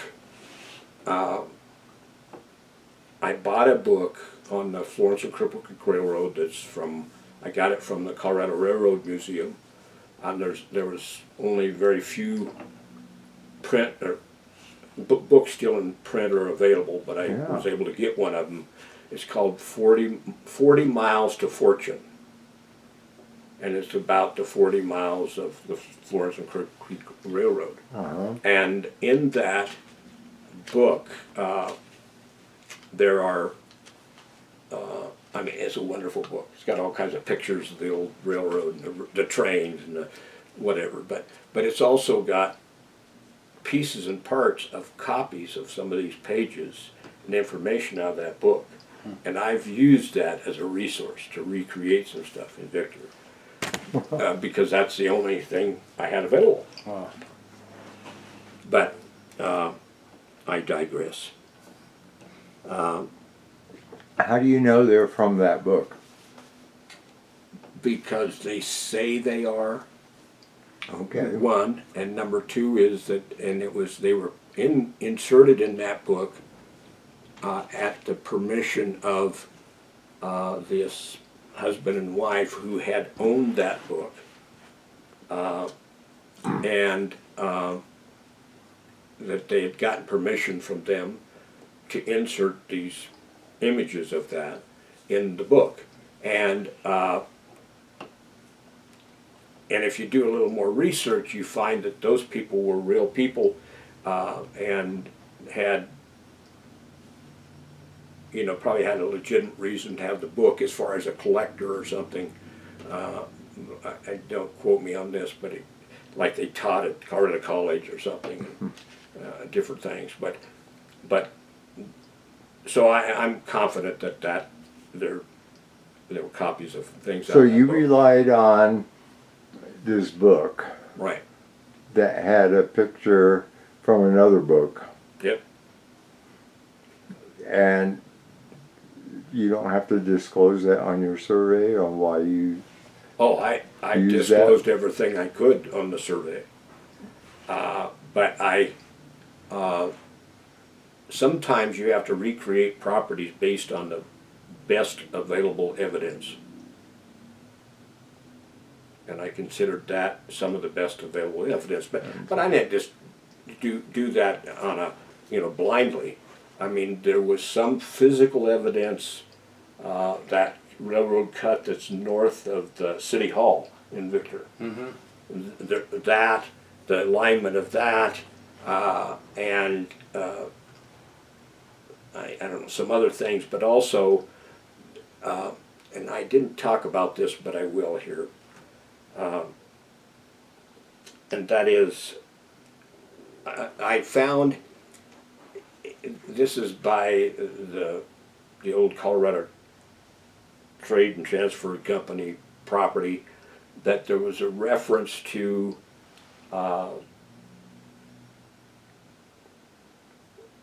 well, it was a railroad went through there, and then I went to another resource, which is called the maps, or it's the old insurance maps. Oh, gosh, I'll think of it. They're really cool maps. Yeah, and Victor and Cripple Creek. Yeah. And, I mean, they're really Insurance, fire insurance. Gosh, I can't think of the name. I will though. yeah. So in those insurance maps, there's all these maps of Victor or Cripple Creek and Gillette and Goldfield and a lot of places that, Why are they called insurance maps? because they were produced by insurance companies, and they were boy, I wish I could remember the name of it I right now. can't. And Linda Breetag's the one that. Well, So you can look them up online in the archives. yeah, and and I they're very have helpful. I have CDs of Victor and Cripple Creek and whatever, but what they show is they show a lot of buildings. I've And- seen them. And they showed the railroad. They showed the Florence and Cripple Creek Railroad. And in this one area, they showed the Florence and Cripple Creek Railroad kind of at an angle as it went through these lots. And it showed this building there going up to like the railroad right-of-way. I mean, visually, graphically, that's how it presented. Well, I went out there and I was digging around trying to find corners stuff, started digging around, and I found a buried old rock foundation. That was on the map. It was on those insurance maps. It wasn't really on the insurance maps, but it was implied. Sanborn. Sanborn's insurance maps, that's right. No, I didn't remember that. I just looked I it up. didn't remember either. They are very cool. But maps. the fact that it showed it there and showed this building there, and I got digging around and found a foundation that kind of followed like the arc of this curve.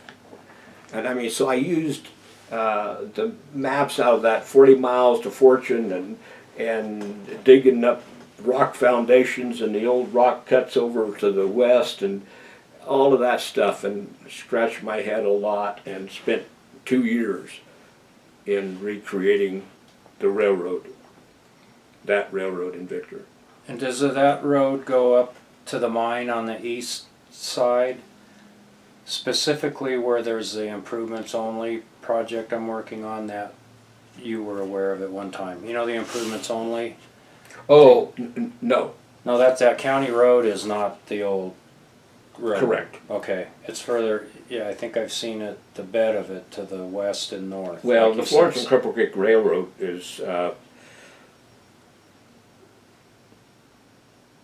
Phantom Canyon. Right, that's the 40 miles. Right. Yeah. And but where Phantom Canyon, where the railroad then came, basically there where the helipad's at. Yes. You know where that's at? 80, yes, I do. And I mean, as the Phantom Canyon Road comes into Victor there, and that's the railroad, and then Okay. it kind of crosses what's now.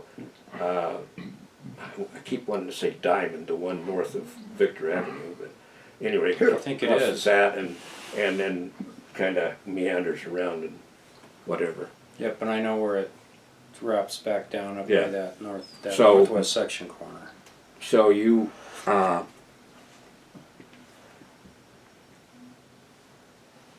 again, in creating properties, the rules are you create stuff based on the best evidence, best available evidence. And that could be physical evidence, it can be written evidence, it can be testimony of landowners and different things like that. But sometimes it's very complex. It takes a lot of time.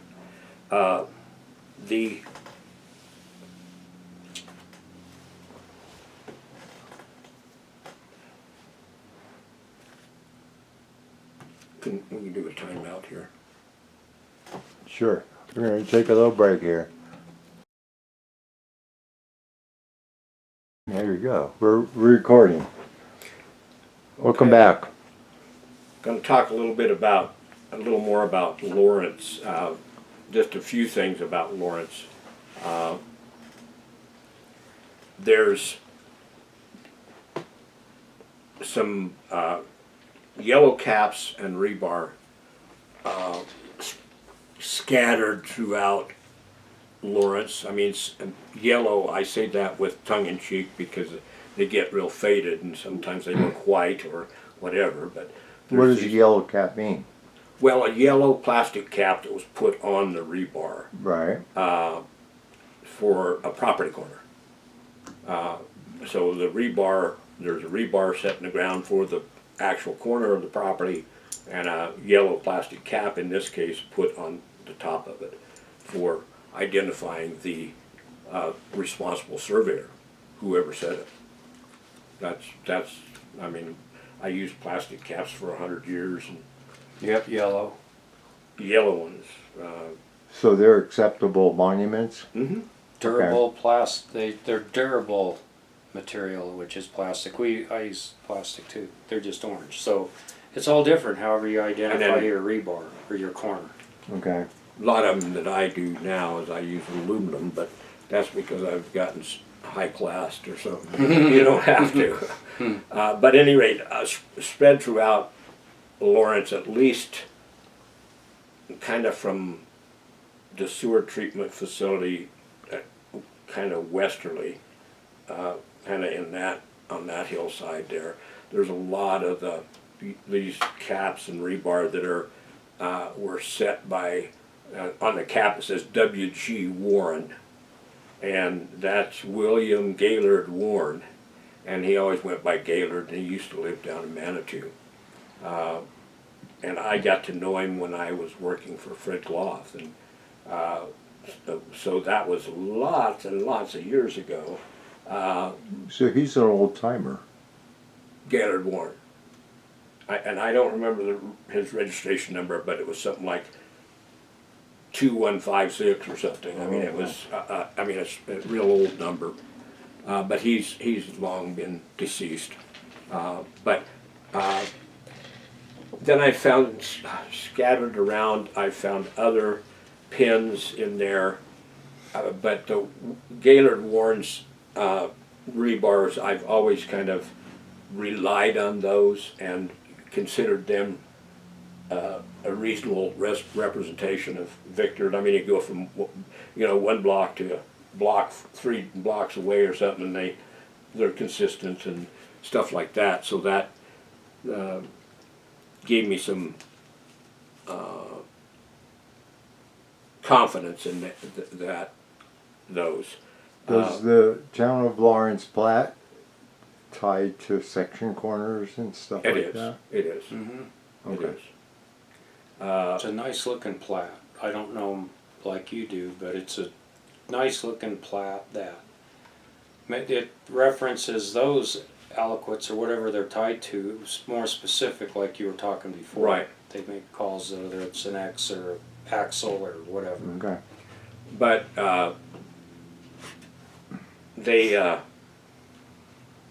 but there's also other pins in Lawrence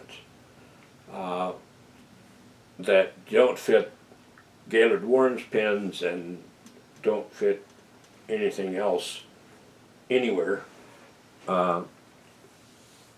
Notoriously set by the same person that we've struggled with through the years. Notorious. Huh? You said notoriously set? Yeah, well, So does Warren have any plats? It's probably before the deposit rule. yeah, oh yeah. Mhm. Those, I mean, Way I back. don't know when he set those. So you don't have any, there's none No at the paper clerk and recorder's documentation, end? no. Okay. Nothing. You know, and I have no idea whether Gaylord Warren's records ever were passed along or anything else. You know, like I say, I worked with him really in Manitou, but when I worked for Fred Gloth, and he was getting up there in years. He was, you know, having a hard time getting around and some things like that. But he, so we would do field work for him. I see. And down there in Manitou, which was like, oh my God, why'd we do that? But at any rate, that's how I got to know him. And he was. Do you ever know Alan Miller? Well, I No, the name. 5076, yeah. Yeah. And Steve has told me, and plus I've seen his name and the yellow caps that are white now. They fade Lot of from them are yellow to white, white yeah. if they're in the sun, and Unless they're buried away. it's just I know. I never knew him. No, Okay. I don't know him personally. I think he's still around from what Steve says. Well, I don't think he's still around. I bought some property. You're talking about Alan Miller? Yes. Right. Yeah. He had some property out in Teller County that he got all over. Yeah. as timber mesa is what he filed. Well, actually, it wasn't filed. There was no requirement to file it then. But he carved up his land that he got into 35 acres and bought one of them. So he was alive back then in the late 70s or early 80s. But I don't know I if he's thought you still talked- around. Yeah, I don't know. Well, I actually I- did a survey for him over there in that area. Well, sometime in the late '90s or early part of this century. Something. Yeah, I thought Who did you say he worked for? United? He was- United Western Engineers. Yeah. Yes. And I think that a lot of my mentors worked for them. Yeah, Yeah. they were a real They're- widespread, did a lot of work in the region. Was that Lee Whitehead also? No? He was on 2692. some- Okay. No, Kevin O'Leary now owns that, and Steve McAnally has passed away. But that's Whitehead, and my brother worked for Lee back in the day. But I don't think he was ever associated with UWE. I never heard that. Yeah, But I can name all the ones that were. But But Okay. they any rate, Gaylord Warren reminded me of Alan Miller. I mean, Oh, in there's a- appearance. okay, In yeah. appearance, that was the purpose I of didn't that. know what he looked like. Steve would. Probably. I never met him Okay. personally. So,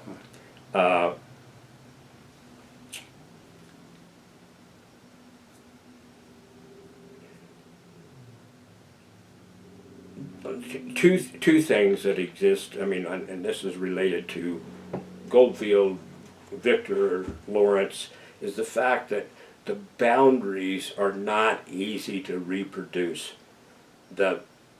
As far as the outer boundaries of those towns or cities, just because I mean Lawrence is all meets and aliquot parts in the sections, and you can retrace the sections, but the evidence that's there today is not necessarily what it was 100+ years ago. So it's hard to, now you come up with, okay, I retrace the section, but it doesn't fit.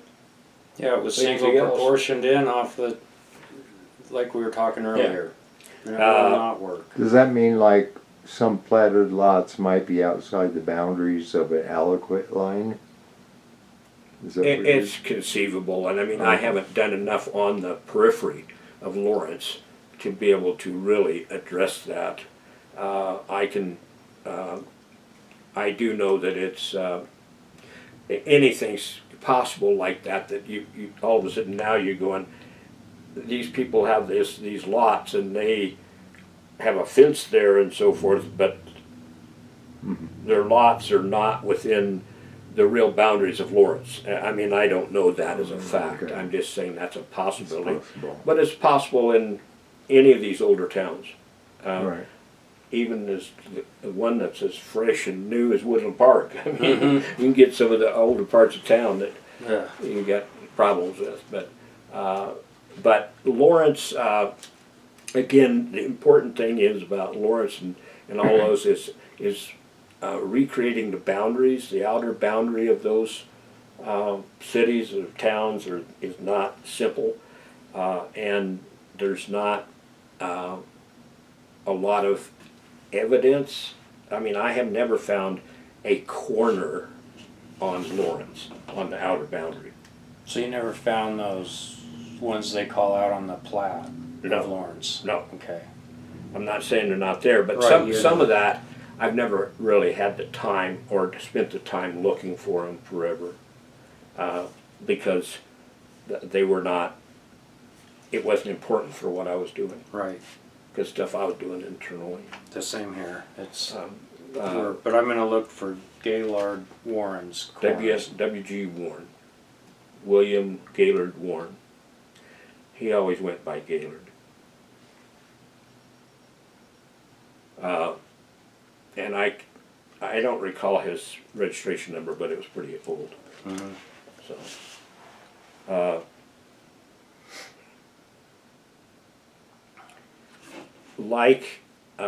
well, haven't found any specific evidence on the boundaries of Lawrence, with the exception of that quarter corner that I said that was monumented by somebody that was single That's proportioned single, in, yeah. and that was clearly wrong.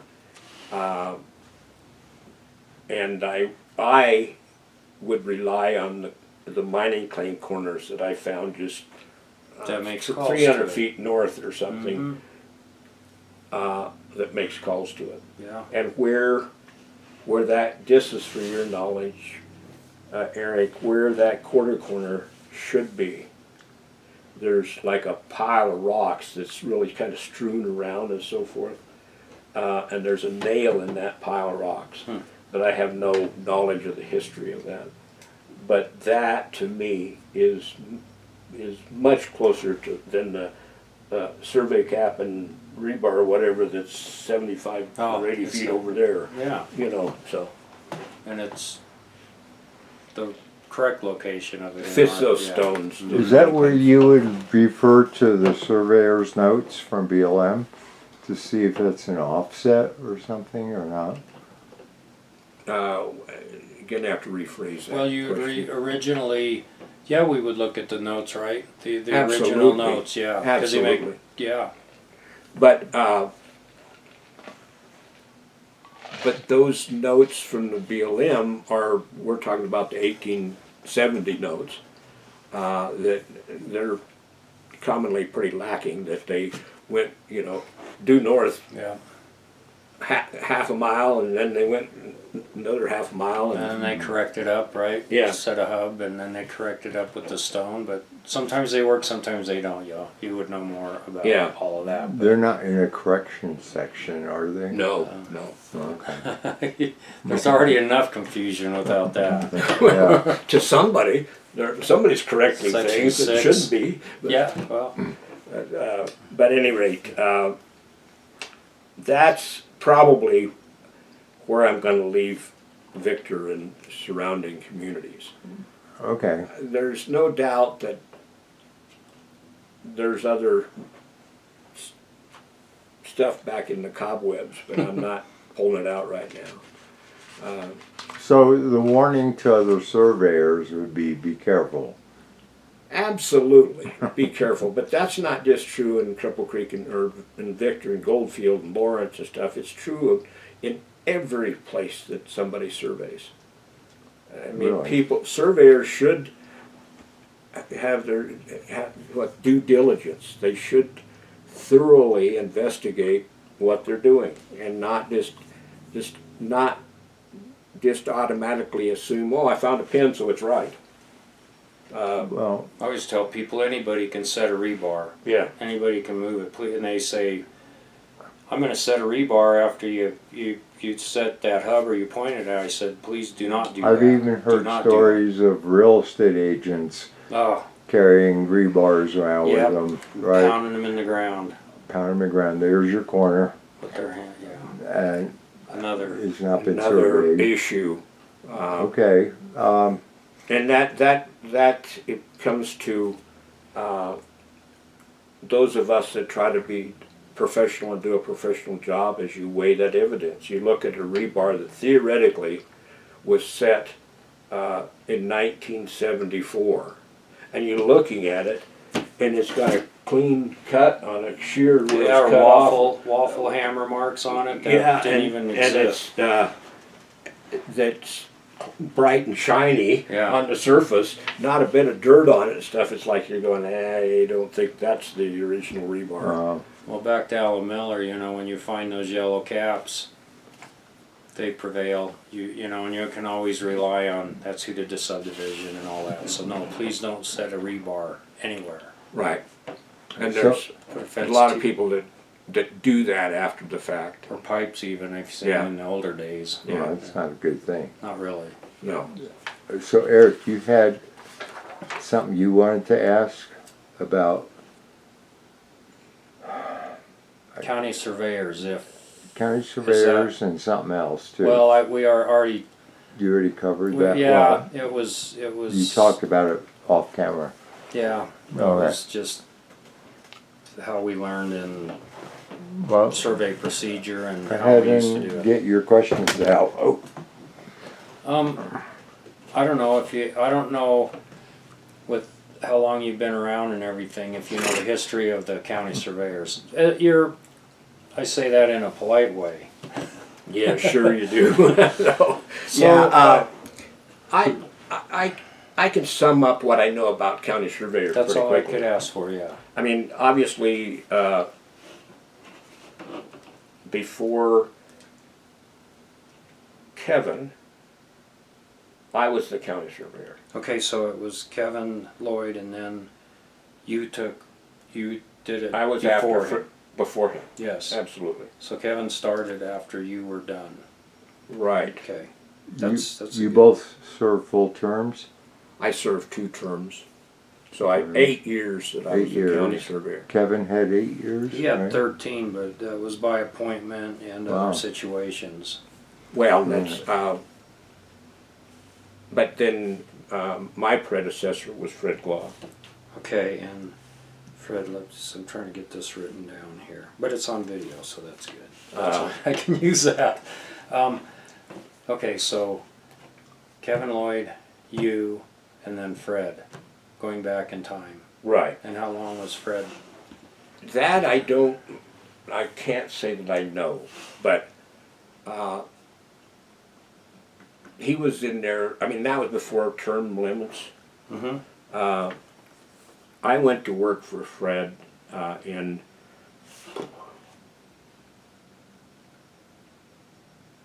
1970, and he was a county surveyor then. And then he served in that capacity until I became the county surveyor in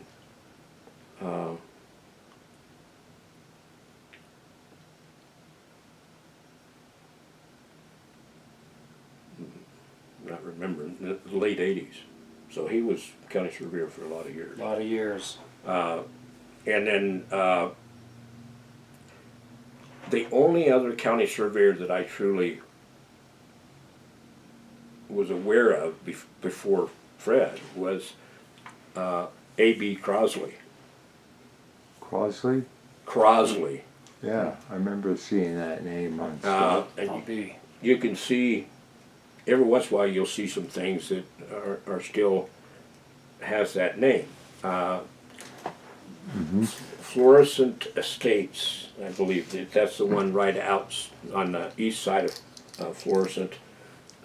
Florissant Estates or whatever that. To Claire, that was Claire family. Where family. That owned that and carved, and I think his name is on that plat. It is. So look at that, and the county surveyor signed the plat, do you think, Crosby? Because we don't. Crosley, okay. But he did sign the plat, but in the capacity. But Fred didn't sign it as the county surveyor. Right, and He signed it as a private surveyor. I did that multiple times. Fred did that multiple times. I mean, you took your county surveyor. I mean, you do that. No, I don't sign the plats though, I just sign it in on the 8.5 by 11.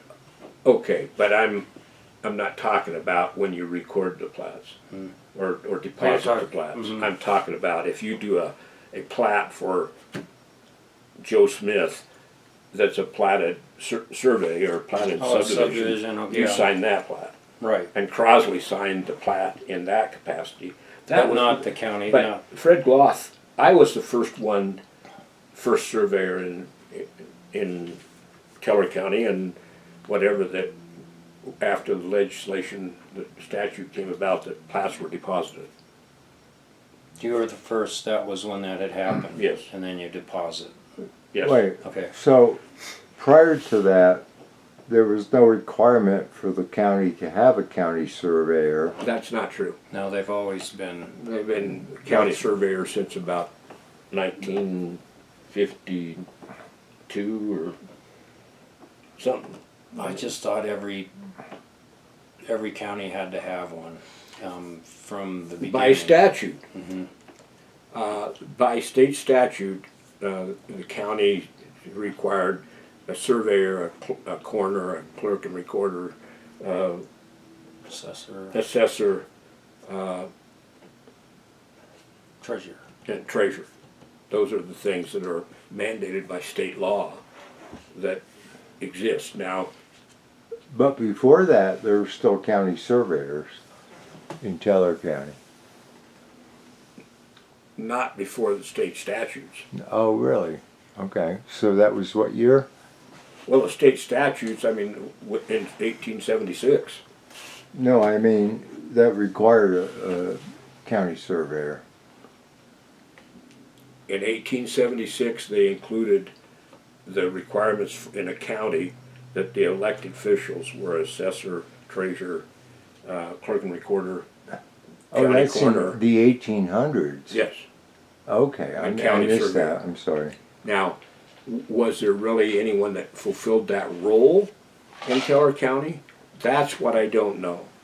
And I think A.B. Crosley was the county surveyor starting in the 1950s. Is where I came up with the 1950s Okay, thing. so you got a starting date to. Now I research. have, yeah, there's can an understanding research of the chronological, because there was one, But they weren't older- necessarily required to sign off on plats back Oh, then. there was no requirement until I was county surveyor. And it Oh, was, okay. you know, it's halfway through my term or whatever. That leads me to another question. I know both of you have gone between county commissioners, city council meetings, planning commission meetings, all that kind of stuff. Is that new? Or did you used to do that all the time? Ever since you started? Not every county commissioners meeting or city council meeting at all. No, not everyone, but Ones that were pertinent to something that I was working with or on. so you had like,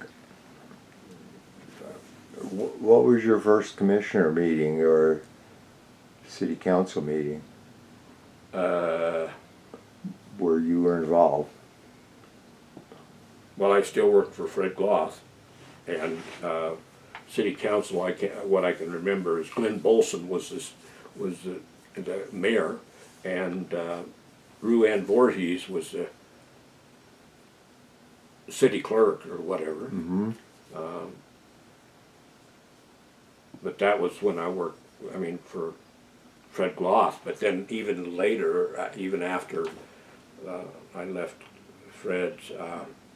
I think they were still involved, Glenn Bolson and Ruann Voorhees. But So it was kind of like always a responsibility of a surveyor to attend governmental meetings. I don't know if it's a responsibility as much as it is. I think that anytime you have something that's that you've worked on that is needing to be approved by the city or the county, then I've always attended those hearings because I think it's the proper thing to do. Well, you're doing that for your client then. Right. Okay. and that's not a county surveyor thing, Uh, for the most part. Yeah, there are times that as the county surveyor you had to go because you had to present something to the commissioners or whatever. So I would think that some surveyors might say, well, that's not part of my job. Well, there is some that say that. Oh yeah, But we're representing our clients, and we're the trying authorized to help agent, them or the get- city, they have different entities call it different things, but in the county it's an authorized agent. And you go, staff report, the staff report's done by staff, and then if there's any questions, I'm sure you're the same, you're in the audience there, right. you're present, and if there's a question, you wanna see it get passed and signed by the commissioners, It makes so sense. you're involved. Yeah. And some people don't wanna be involved, That and has that's their nothing to choice. do with surveying then. Well, It's just you're- your expertise. No, well, you gotta do the application, then you become authorized agent, and then you get signed on to make all the decisions. You can That's call a part- title company, you And that's can, part of the ongoing or the variety of things that we do as surveyors.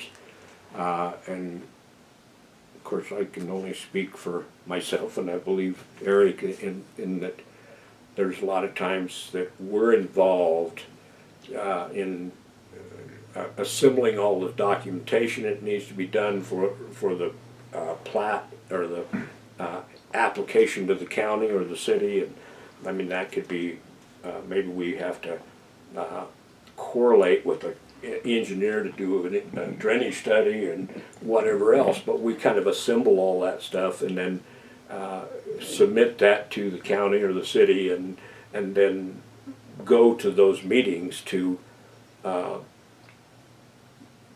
to bring it forward and to get it approved. Right. A lot of times we do that, or I do that, because the client doesn't want to, or they're in, Michigan, not available to do it, or they just don't feel qualified or comfortable in doing the presentation and so forth. Right. So, And It's the just- applicant has to yeah, do that. yeah, And it but can be us. It can be one of us. Right. Have you had to go to court? Not for county stuff, Well, for surveying. uh, To defend a position against an opposing surveyor, perhaps, or I don't know. not me. It's nice to stay out of Almost court, thinking, for yeah. sure. well, I have had to go, I've done expert witness more than once, Right? and I've done depositions more than once. Usually that's not, I don't know that that's ever been because of conflict between two surveyors. No. But it is,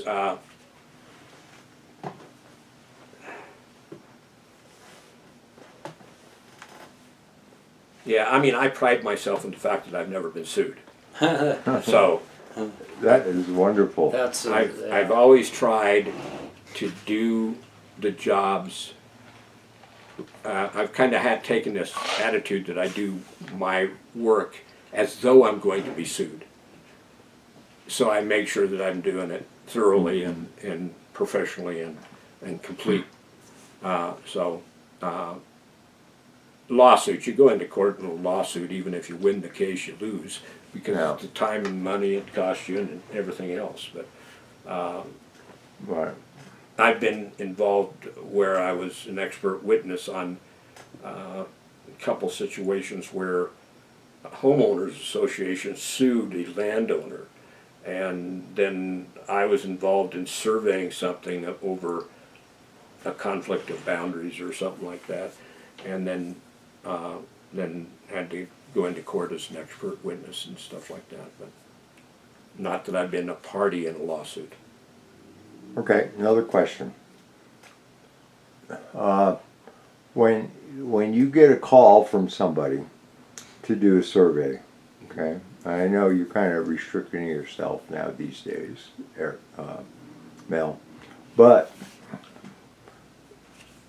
how do you price how much, the customer says, how much is this going to cost? How do you come up with that? Do you tell them, I got to check on it and come back? Generally, I All do. right. I do And that. then after you do that and you come back with a price, are you making money? Not always. Not always, right? No, because here's kind of my approach is I tell the folks, well, I can't tell you off the top of my head what it'll cost, and I kind of use an analogy of like, well, it's kind of like if you want a house built and somebody says, build me a house, and you're going, well, how big is it? I mean, how many stories is it? I mean, is it a box or, whatever? There's a lot of unknowns or things that have to be analyzed. But then, so I tell them that I will have to do some research and then, get back with them about that. So then what I do is I research, depending on what they're asking for, whatever, I'll, look up the property on the assessor's website and, kind of start from there, and then depending on, is it a platted subdivision lot or is the meets and bounds legal, depending on what record you'll get there, and then, Where in the section it might be. Yeah, there. Right. right. Then I look at factors as in what's the access like? Can I drive to the property readily, or am I going to have to hike a half mile to get to the property to begin with? Can I not just drive to get to the corner of the property, but what's the access around the property? If if you got property that's goes from here to the top of the Rampart Range Road, if you can't drive up there, it takes time to get up there. It takes time to drive around too, takes right? time to drive around. So you take into consideration all those things, and then going back to your knowledge of the history of the area. Like, what do I know about the area? And then I also look at, have I done any work in that immediate area? Because if I surveyed the lot next door 2 years ago, then I have some pretty good information in my records that can help me to come up with an estimate of what it's going to cost. Mm-hmm. There are times that I literally go look at the property on the ground and maybe look for a few corners, just with limited effort. Just to give an estimate. Yes. Rampart Surveys used to do that every single time when I worked there, probably the first 10 years. Wouldn't bid a job without looking at it. Right. And you can't do that. And it's a little easier now because you've got Oh man. the assessor's And your own records, you've got aerial imagery on the assessor's office or Google Earth or you name it. There's all of that stuff that gives you.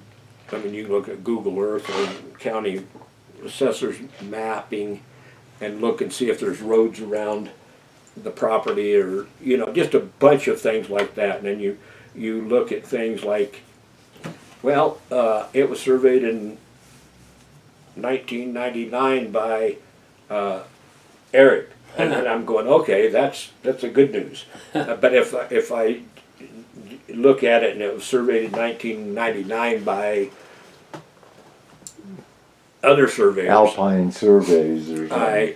I They just go, made up a oh, name. no, this is going to be a problem. So I need to make sure I add enough cushion into my estimate. And then I mean, because of doing it for 40 plus years, whatever, I have a good idea how long it's going to take to draw a plat, or how long it's probably going to take to do the So it'll calculations. be profitable. Well, that's what your you try to goal. do. Yeah. That's what Right. you try to do. Yeah. Okay. And what part of the county don't you know? Because I mean, Yeah. we know the area. That's why I always have to Yeah. kind of Google the imagery on all the time because I have to see where it is on the planet, not just the Right. tax lines. Right. But I know you know the county. Yeah. But something I haven't talked about is I actually have done quite a bit of work in southern Douglas County, south western Douglas County. So there's some of that that can be iffy and challenging because of some of the historical problems that so many places have. But most of any place that I work anymore is I've been there, I've been in the area, I know the area, I drive past it 20 times a week, whatever. So you try to take all those things into consideration and consider, well, how long is it going? What's the travel time?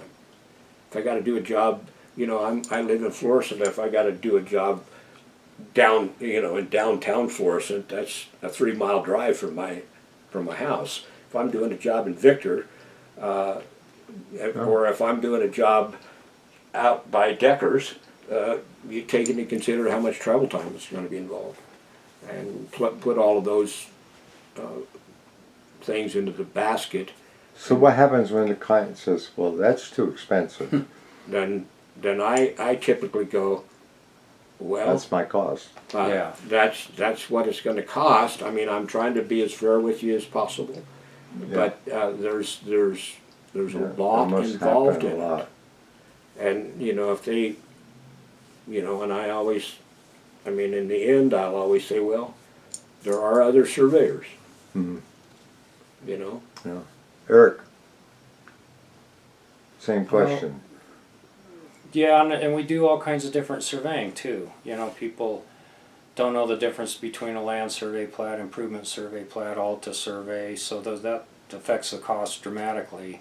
Maybe they want a topo or a site plan where the state board's okay if we, you know, we're not setting corners or saying that's your corner, but take a platted lot and do a site plan on it for the proposed house. And just prices are hard to do, but since we know the county so well in subdivisions, we know the problem subdivisions and problem sections probably in the PLSS part of it, to be cautious. And I don't know, I do it different than some of my peers with pricing because I did field work so long. I can do that in 3 days, you know, and they'll sit there and do the numbers for 4 or 5 hours trying to figure out what it takes, and we come up relatively close. So I'm more tuned to the field work. Some of these surveys get way complicated, and you know, you try to put that into the factor, but it is hard bidding them, and surveying is a profession, and yeah, you don't get jewed down. You don't change your price. It doesn't matter. Well, how do you price it? Hourly rate, like Mel says, the hours of driving. You have crew time. You have office. We have office staff that does the research. Do you have to do all that in your head? I do a lot of it. Too much of it in my head. I should. No, I commonly sit down and Yeah. make a few notes that, you know, about it's going to take me 1 day to do the field work, and I usually figure if it takes a day to do the field work, it's going to take a day to do the office work, at least. Well, That brings you up- can Good. I'm sorry. You could start by saying that'll be $3 to $5 grand or something like that, and then get a feel for if they really are serious about wanting a boundary or whatever they're trying to do. Just as a rough, you would know a rough estimate. I know in your head. A Colorado Mountain State's boundary typically would be way different than a ranch property, Yeah. and you know right away that this is going to be $2 grand, this one's going to be 20 grand, just right off the bat, and then you can relay that to your client, like, yes, and then you always are explaining the state statute, right? We have to follow these rules and these laws. We can't go set a rebar and a cap in the ground and walk away. You know, you have to deposit a survey, so those are costs, those are additional fees, which the recording fees are going to go way up here real soon. So you They have, are? yeah, Are it's a you flat able? fee in the state. It's going to be like $42 a page or something, but don't quote me on that. Plat fee For the recordation of plats, deeds, all of that. That's changing. I can send you some information on that. I think it's July 1st. of this year. So you Sure it couldn't be like 20 years from now? Well, And now I- all of that stuff makes it harder and harder for us to It make does. money. Yeah, and I'm you've sure. got fuel costs, you got wear and tear. The trucks are breaking down. You know, I don't. Do you increase your costs based on inflation? We haven't like we should be because we have to be competitive. We have to be professional. See, one of we the have- problems I'll throw in here is it doesn't matter what price you give to a client, even if you do rock bottom. There's some other surveyors out there that'll do it half the price for that. Right. I mean, Or if less. not even a third the price or a quarter the price. Yeah. So and there are some jobs that I've been asked to give them a price on, and I'll go, well, does this other surveyor, is he gonna give you a price too? And they're going, oh yeah. And I said, well, then I won't even bother bidding on it. I want to give you a price. Because I know I won't get the job. If they're gonna do it, if they're worried about what's it gonna cost. I mean, cost to me is a terrible way to decide what they're going to purchase. I mean, it's like if you're going to buy a car, do you do it purely on the cost of the car? Or do you look at it in terms of the quality of the car and reliability of the car and gas mileage, and the list goes on and on and on and on. And that, a survey is the same way. And I mean, there's always people trying to chew you down, and trying to get work out of you for nothing. Yeah, and $2 million piece of property that's acreage, and get an ILC. We don't want to get into the ILC discussion probably, which isn't a survey, Right.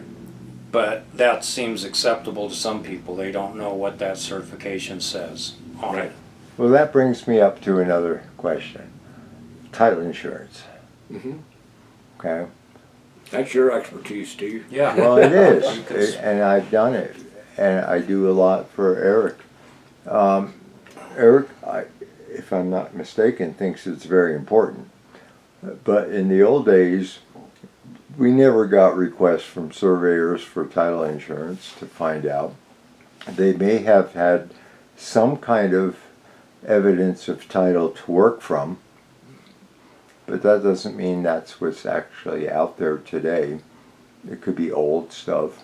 Well, I want to see it, don't you, Mel? The title work. I Well- tell our office, I don't care if it's a ILC or corner search or whatever. Somebody just bought it. Say, can you send me your title commitment, and I'll help you look at it. I'll look through the exceptions and stuff instead of saying, no, it's just a topo. No, it's just an ILC. It's like that feels like it's my job to look out for people and to educate them about their property. So that's why I'm so wanting a title report all the time on everything. I mean, it's especially I think I don't know. A lot of people don't want that. We did how many tens of thousands of ILCs without title commitments and the capability of looking up the deeds and stuff. So anyway, I have not requested a title commitment or title, search on most surveys that I've had to do, unless if it's a new purchase where they just bought the property or something where there's a current title policy, then I will ask for that, just like Eric's mentioned, because to make sure there's not any exceptions or any glaring problems that are not, didn't meet the eye. But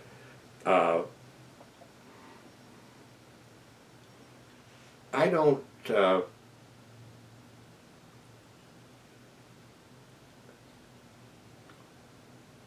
well, I guess I rely on doing my own research as far as doing, if there's a 40-acre parcel and a 35-acre parcel or something, I'll do research to figure out whether there's anything that comes up on How do you do easements. that research? From the online stuff that's now available, or in the old days, I remember you came in to the office to A lot of research the research books. there in your office, absolutely. And then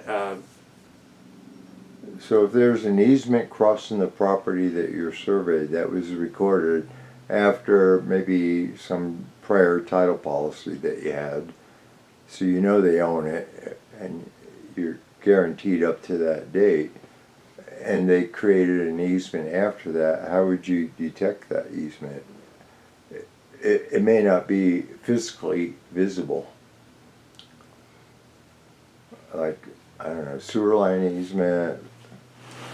just with the experience, right? Like, Yeah. whether it's an inundation in the ground or overhead electric, and then you might say in your notes that there's no recorded easement, but there's a power line there. So I understand. Well, I'm saying no physical evidence. So, you don't know that they gave an easement to the neighbor, for instance, for access after they bought it. And you got their policy that doesn't show that, but the easement was created. If there's a driveway there, I guess you'd show well, it. it kind of, yeah, but Yeah, it kind of that's goes the back to what is it that they're asking for? There you go. Exactly. If they're asking for the boundary only so that they can put in a fence, Okay. the fact that an easement goes across the property really doesn't matter to me. Right. It depends, again, on what are they asking for. Has to depend on liability because of the value of the property, right? So, I might be screwing myself here with asking these questions, but you know, it's like to protect yourself by having a title, some kind of title search gives you extra protection, because then you can refer to it on your survey. A Well, real, yeah, boundary survey, right? yeah, but Well, you've never been sued. I No. forget that. No, and you have No, a but- purpose statement on your plat. Mel's got notes on everything. Yeah, you could just say no. you know, I put no in there that title there's no, evidence was provided, right? And you're yeah, covered. but you know, and I'm not doing this guaranteeing any kind of ownership. Right.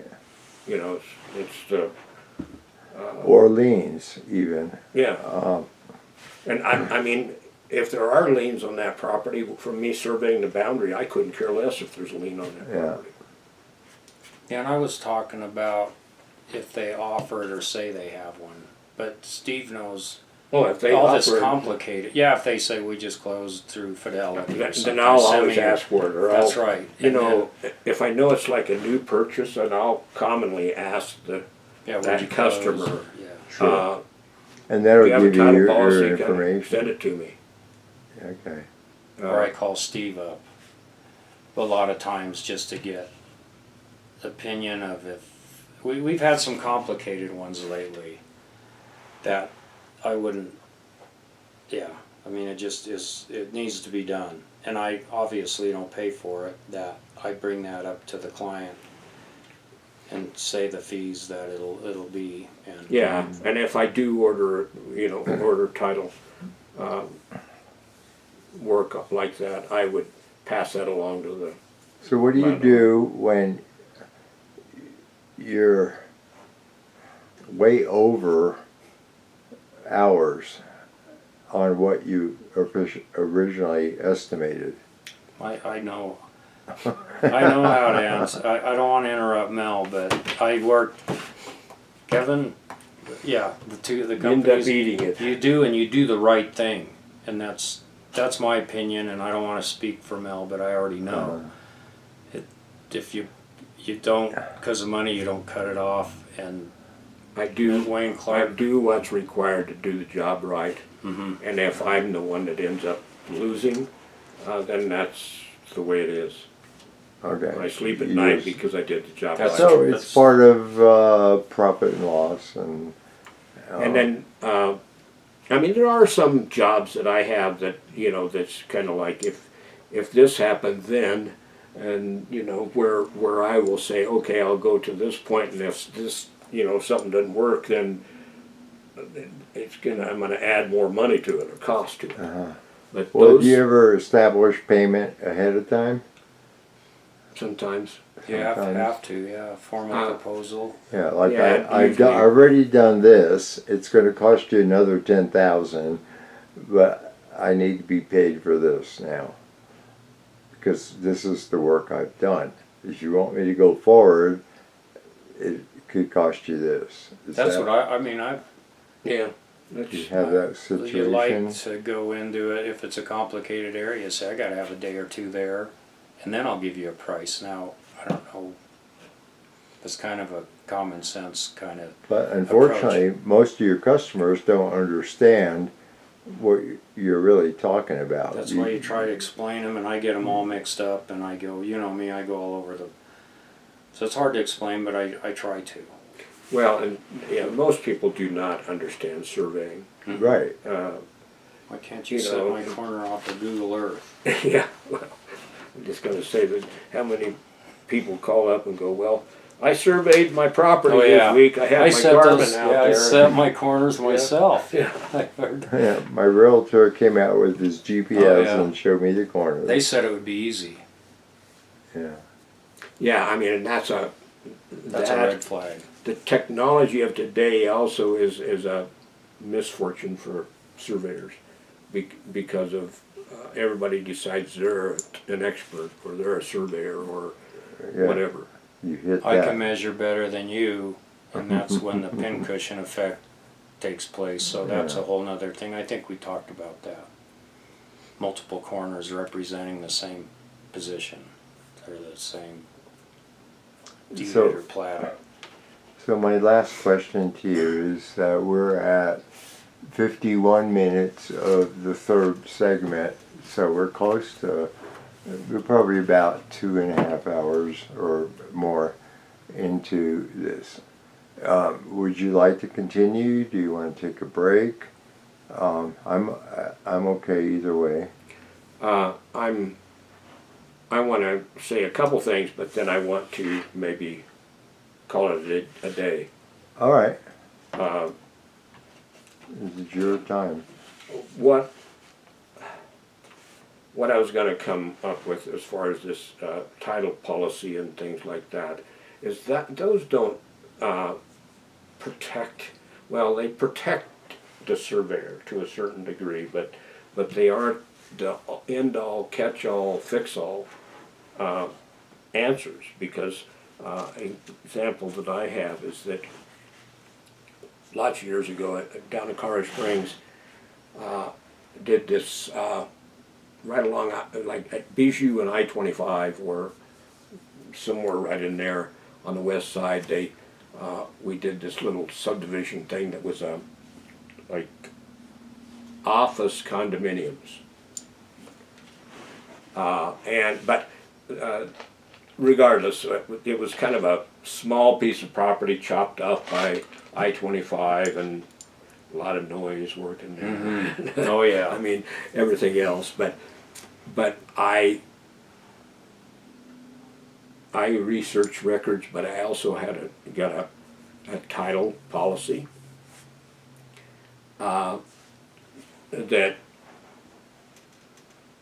and this thing had to be approved by the city council, and I went through all of those procedures, had these, documents in hand, and city approved it, whole 9 yards.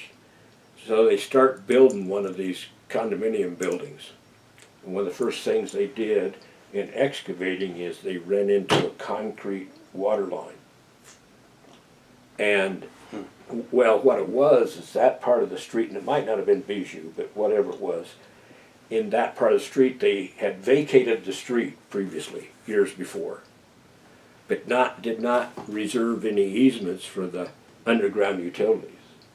So they, any rate, they start building this building, and these were fit on, a dollar-sized building on a dime-sized piece of property. Big bucks. And so it wasn't like they could move it over 5 feet, but they dug down there and they hit that water line. Well, first off, the city starts screaming and hollering at me, saying, "Why didn't you know that water line was there?" I said, "I did everything that I was supposed to. I even asked you several times, are there any utilities in there?" So on and so forth. And they finally had to eat crow and recognize that it was their mistake. But I had title policy, I had all these things, and nobody picked up on the fact that they had left the utilities in that street, and I mean functional utilities. So there are no perfect answers, is what I'm trying to get at. Mm-hmm.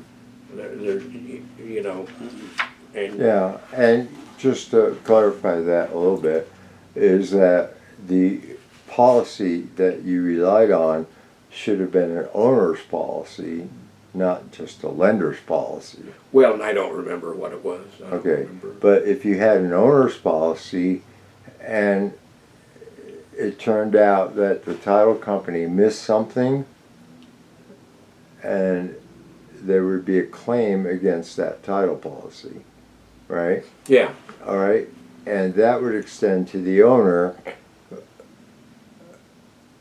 or to the buyer, I should say.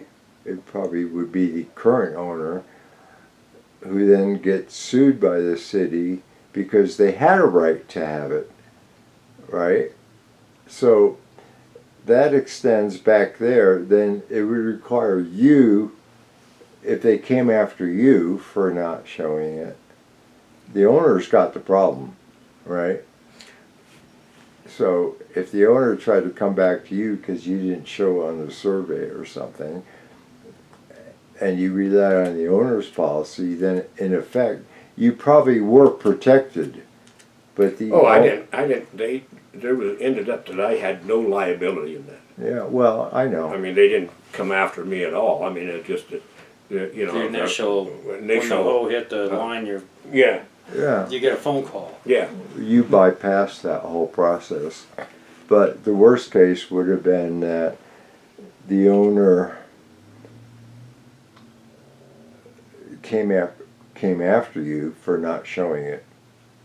And then you would have to say, well, I had this title policy that you gave me from when you bought it and it didn't show it, and then that's your defense. hmm It's just, you were covered indirectly, yeah.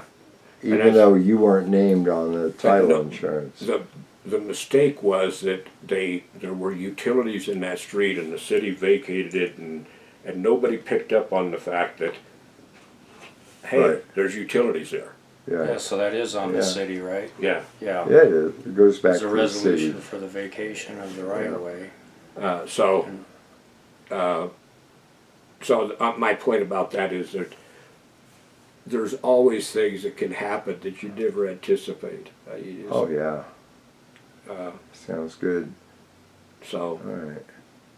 Well, you know what? It is another entertaining evening here, or afternoon, I should say, of interviewing you guys. I just enjoyed it so much. well, thank you, Steve, for doing it. I don't know. Anything else you want to say in closing this? I think we're done. Unless you have more.